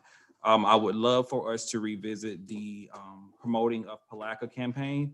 I know that was something that we previously talked about. We actually talked about making sure or possibly bringing on someone as a position for that. But I would love to see us bring that back to the forefront. I would love for us to continue or bring back our city-county partnership that we once had, to where we met individually at least quarterly. I think that would be something that if we're all in the same area or the same room with guided conversation or guided dialogue, that we will be able to be a little bit more transparent with what we desire to see. And it's more specifically transparency to our community as a whole. When Palatka flourishes, our whole community, our whole county flourishes. So we want to make sure that we have that partnership or a better relationship with our county commissioners than we do right now. And again, overall, where there is no vision, there is no direction. So we need to make sure that we have a vision, which is that strategic plan that Commissioner McCaskill talked about. So overall, infrastructure, community engagement, promoting a Palatka campaign, city-county partnership, as well as a strategic plan would be my desires. Any comments, questions? I guess in wrapping this up, I think the first thing is I want to commend all the department heads and staff for coming in and sharing some of the challenges that you have, as well as the successes and really some of the issues that are present within the city. I think we've all, if we look around this room, most of the department heads in here have a minimum of 15 years with the city, excluding some of our newer people. I think one of the things that's really critical as we start to move forward, and one of the things that we did initially when we came in back in 2016, 15. One of the things that we did when we came in was we had a visiting session. And that visiting session allowed us to be able to really talk about many of the things that we had on a regular basis. I think with the transition and some of the other pieces that were there, you've had visiting the strategic sessions with various city managers, and different processes have changed throughout the years. I think, but one of the critical pieces to this puzzle is to put together the strategic plan as previously mentioned, but also a pure economic development plan. And that's one of the missing pieces to this puzzle in totality, because the economic development plan is going to show us where we can start to generate additional revenues. And until, if you can't find the money, it's hard to find solutions to some of the things that exist. And so, we look at that. Commissioner Jones talked about the Northside Neighborhood Facility Center as well as other issues. Splash pad was something that was brought up. Commissioner Board talked about a mission and a vision statement, which is critical as you start talking about strategic planning. And then Commissioner McCaskill talked about the actual strategic plan. And Commissioner Campbell talked about community engagement as one of the pieces to that puzzle. We've talked considerably about being able to broadcast our successes and failures to the community on a regular basis to be able to get citizens to buy into what's going on inside the city. I think over the years, we've made considerable effort to make sure we give the tools necessary to staff to start to do things, whether that's purchasing new equipment, new machinery, new vehicles, whatever it may be, to put us in a better position. But I think in doing that, one of the things that we all can get better at is making sure that as we increase our wish list, for lack of any other term, we also create the mechanisms to make sure that you can actually be able to maintain those without blowing your budget. And so I think that's a piece where this commission can be challenged as a whole, as well as our department heads, for us all to collaboratively come up with those plans to maintain the assets that we begin to gain over time. The other piece for me that's critical when it comes down to talking about staff and department heads and even the commission is talking about the working environment that we operate in. It's hard to have efficiencies of operation when the facilities that you work in aren't conducive to you being successful. And so the reality of it is we need a new public works facility. We need a new police department. If we continue on with K. Larkin, we're going to need a new fire department out there, a new building. The airport's the only place that has something new. We need a new city hall. We need a new annex. We need to consciously work at looking at the opportunities to be able to comprehensively put working conditions into a position where we actually are able to be efficient. If the working environment's not right, you're not going to be able to do it. We're constantly squeezing out space wherever we can carve it out or patching what's there to do it. We've been promising Public Works a new facility for 5 years. We put the money in the budget and we still haven't gotten there because there are other things, other fires come up or we find ourselves in other positions. But until we can go to work and we can actually give the staff that's committed to coming in here daily and doing what they have to do, understanding that in many instances, you guys are underpaid. That's just the reality of it. It's hard to bring somebody to work every day and they make less money than a high school kid in McDonald's and they're working their butt off. So one of the things I think is critical, and it's risky, but we're at a point where, the state minimum wage is going to be $15. And at the end of the day, I don't think a high school kid should make what a man who's been working 15 years makes. That's just the reality of what's there. And we've got to put a salary survey in place so that we're competitive with communities our size. And we have to put a plan together to implement it. This community is going to grow. We're going to start to see an increase in ad valorem taxes around the way. But we also have to look at making sure that we're doing our part in maximizing efficiencies within our organizations, giving rewards to individuals who create new efficiencies or whatever the case may be with their ideas, and they got a vested interest in the outcome. But there has to be an open door policy. I think more than anything else, there has to be a family approach. We need more opportunities to have team building exercises. This is the first time in a long time that we've all collectively come together and everybody said, well, let's talk. It hasn't happened as frequently as it should have. And a lot of times it's because we're too busy throughout the day, and after hours isn't always the fairest approach to getting things done with you. But I truly believe that better days are ahead. In my eyes, I think we're a lot better than we were 6 years ago, but we could be a lot better today than we are. And that's just the reality. I believe that we need the additional engagement. We've been talking about a PIO for the longest, a public information officer, to get information to the citizens so that we no longer have to worry about, so that we can build teams of people who can help us do all of our jobs better. Because at the end of the day, we all rely on the public to be a partner. And so those are things that we have to look at overall. I think the last part of it from a staffing perspective is, as we all go through certain things, and I know some folks don't necessarily get an opportunity to come up and do PowerPoints regularly, a leadership academy is a great thing that we can look at inside of this city, because it allows us to be able to look at shining stars who may not necessarily have risen at this point, but we've got folks who are going to be the successors to the folks in this room. Kayla's probably the only person who's going to be here for another 30 years. But outside of, and she's the prime example of what's there when you can identify a young leader who can come in and step in and take over an organization. You know, years ago, Ed Chandler, it was you. And so, Chief Shaw, Red, and we've seen that along the way. Now we're seeing, Justin Jermaine, Sean Ladd's been the same type situation coming in, but we're still finding ourselves with some places where we still have one person departments. And until we create succession plans, which will allow us to train your replacements, we're going to continually struggle when we get to situations where we've got transition and people ascending to different levels or different organizations.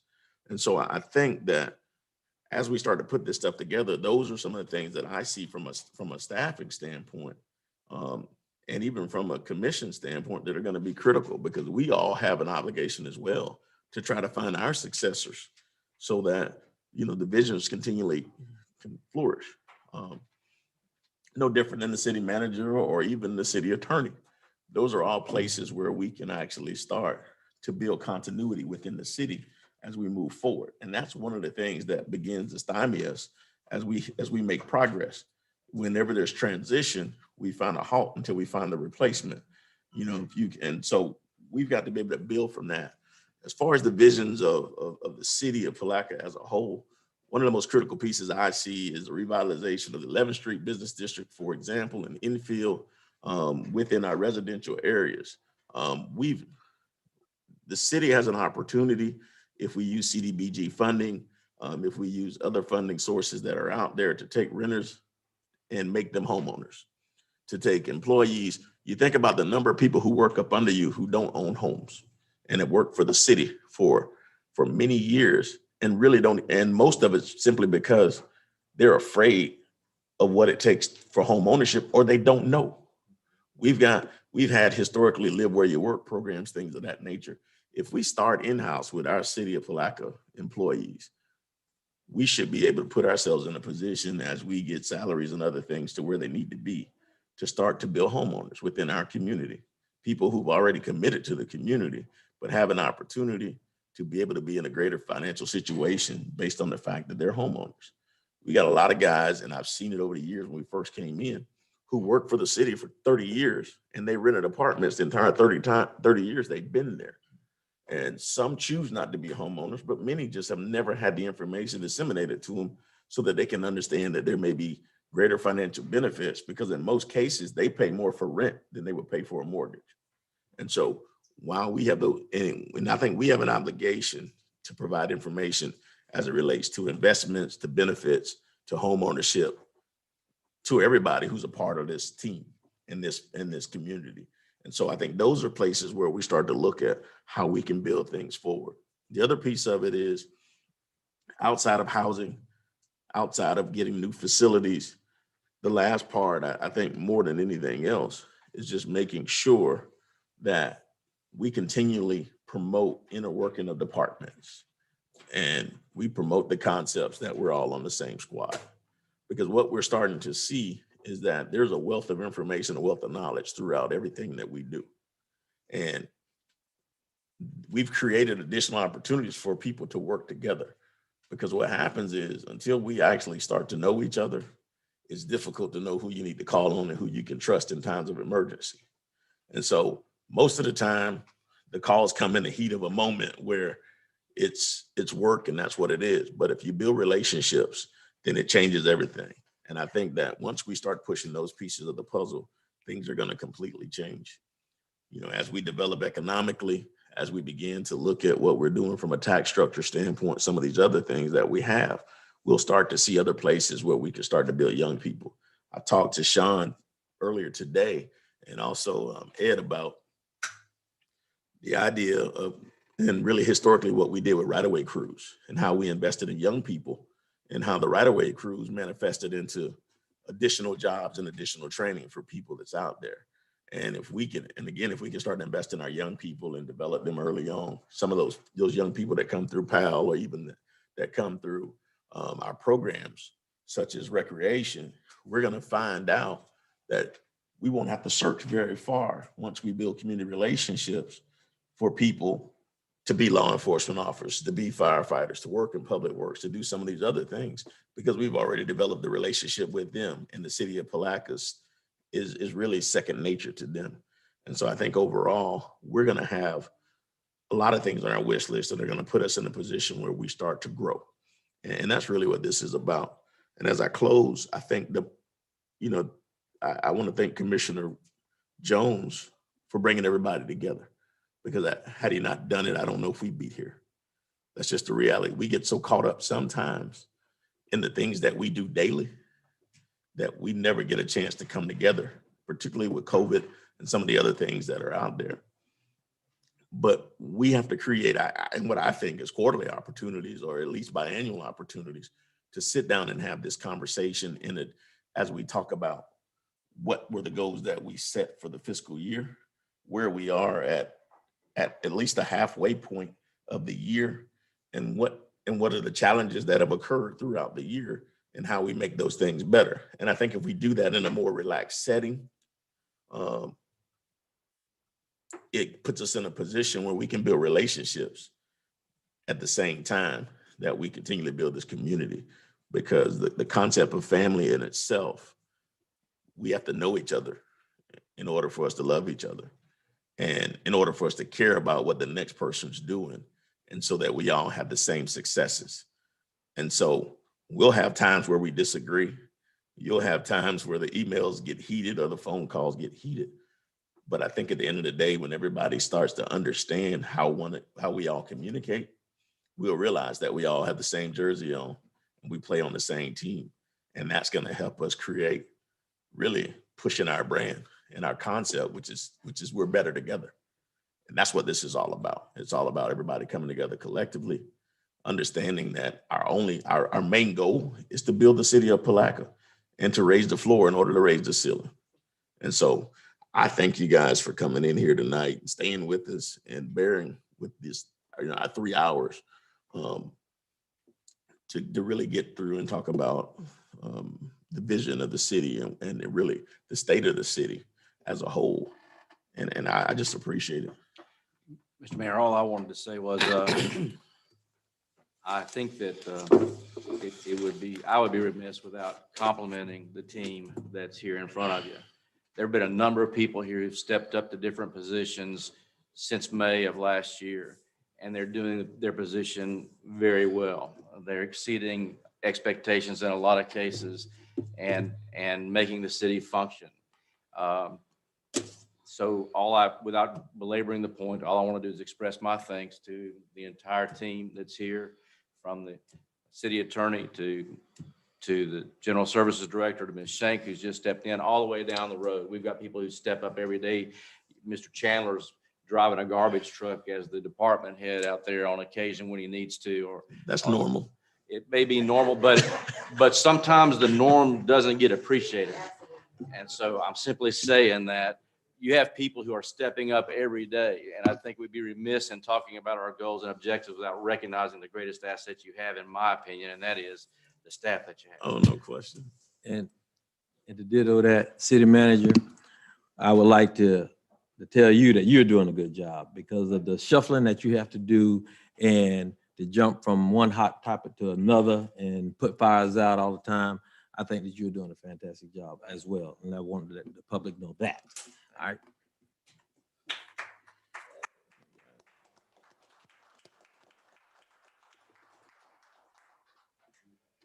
And so if we don't have anything else at this time, it is now 8:04 and we'll stand adjourned. And again,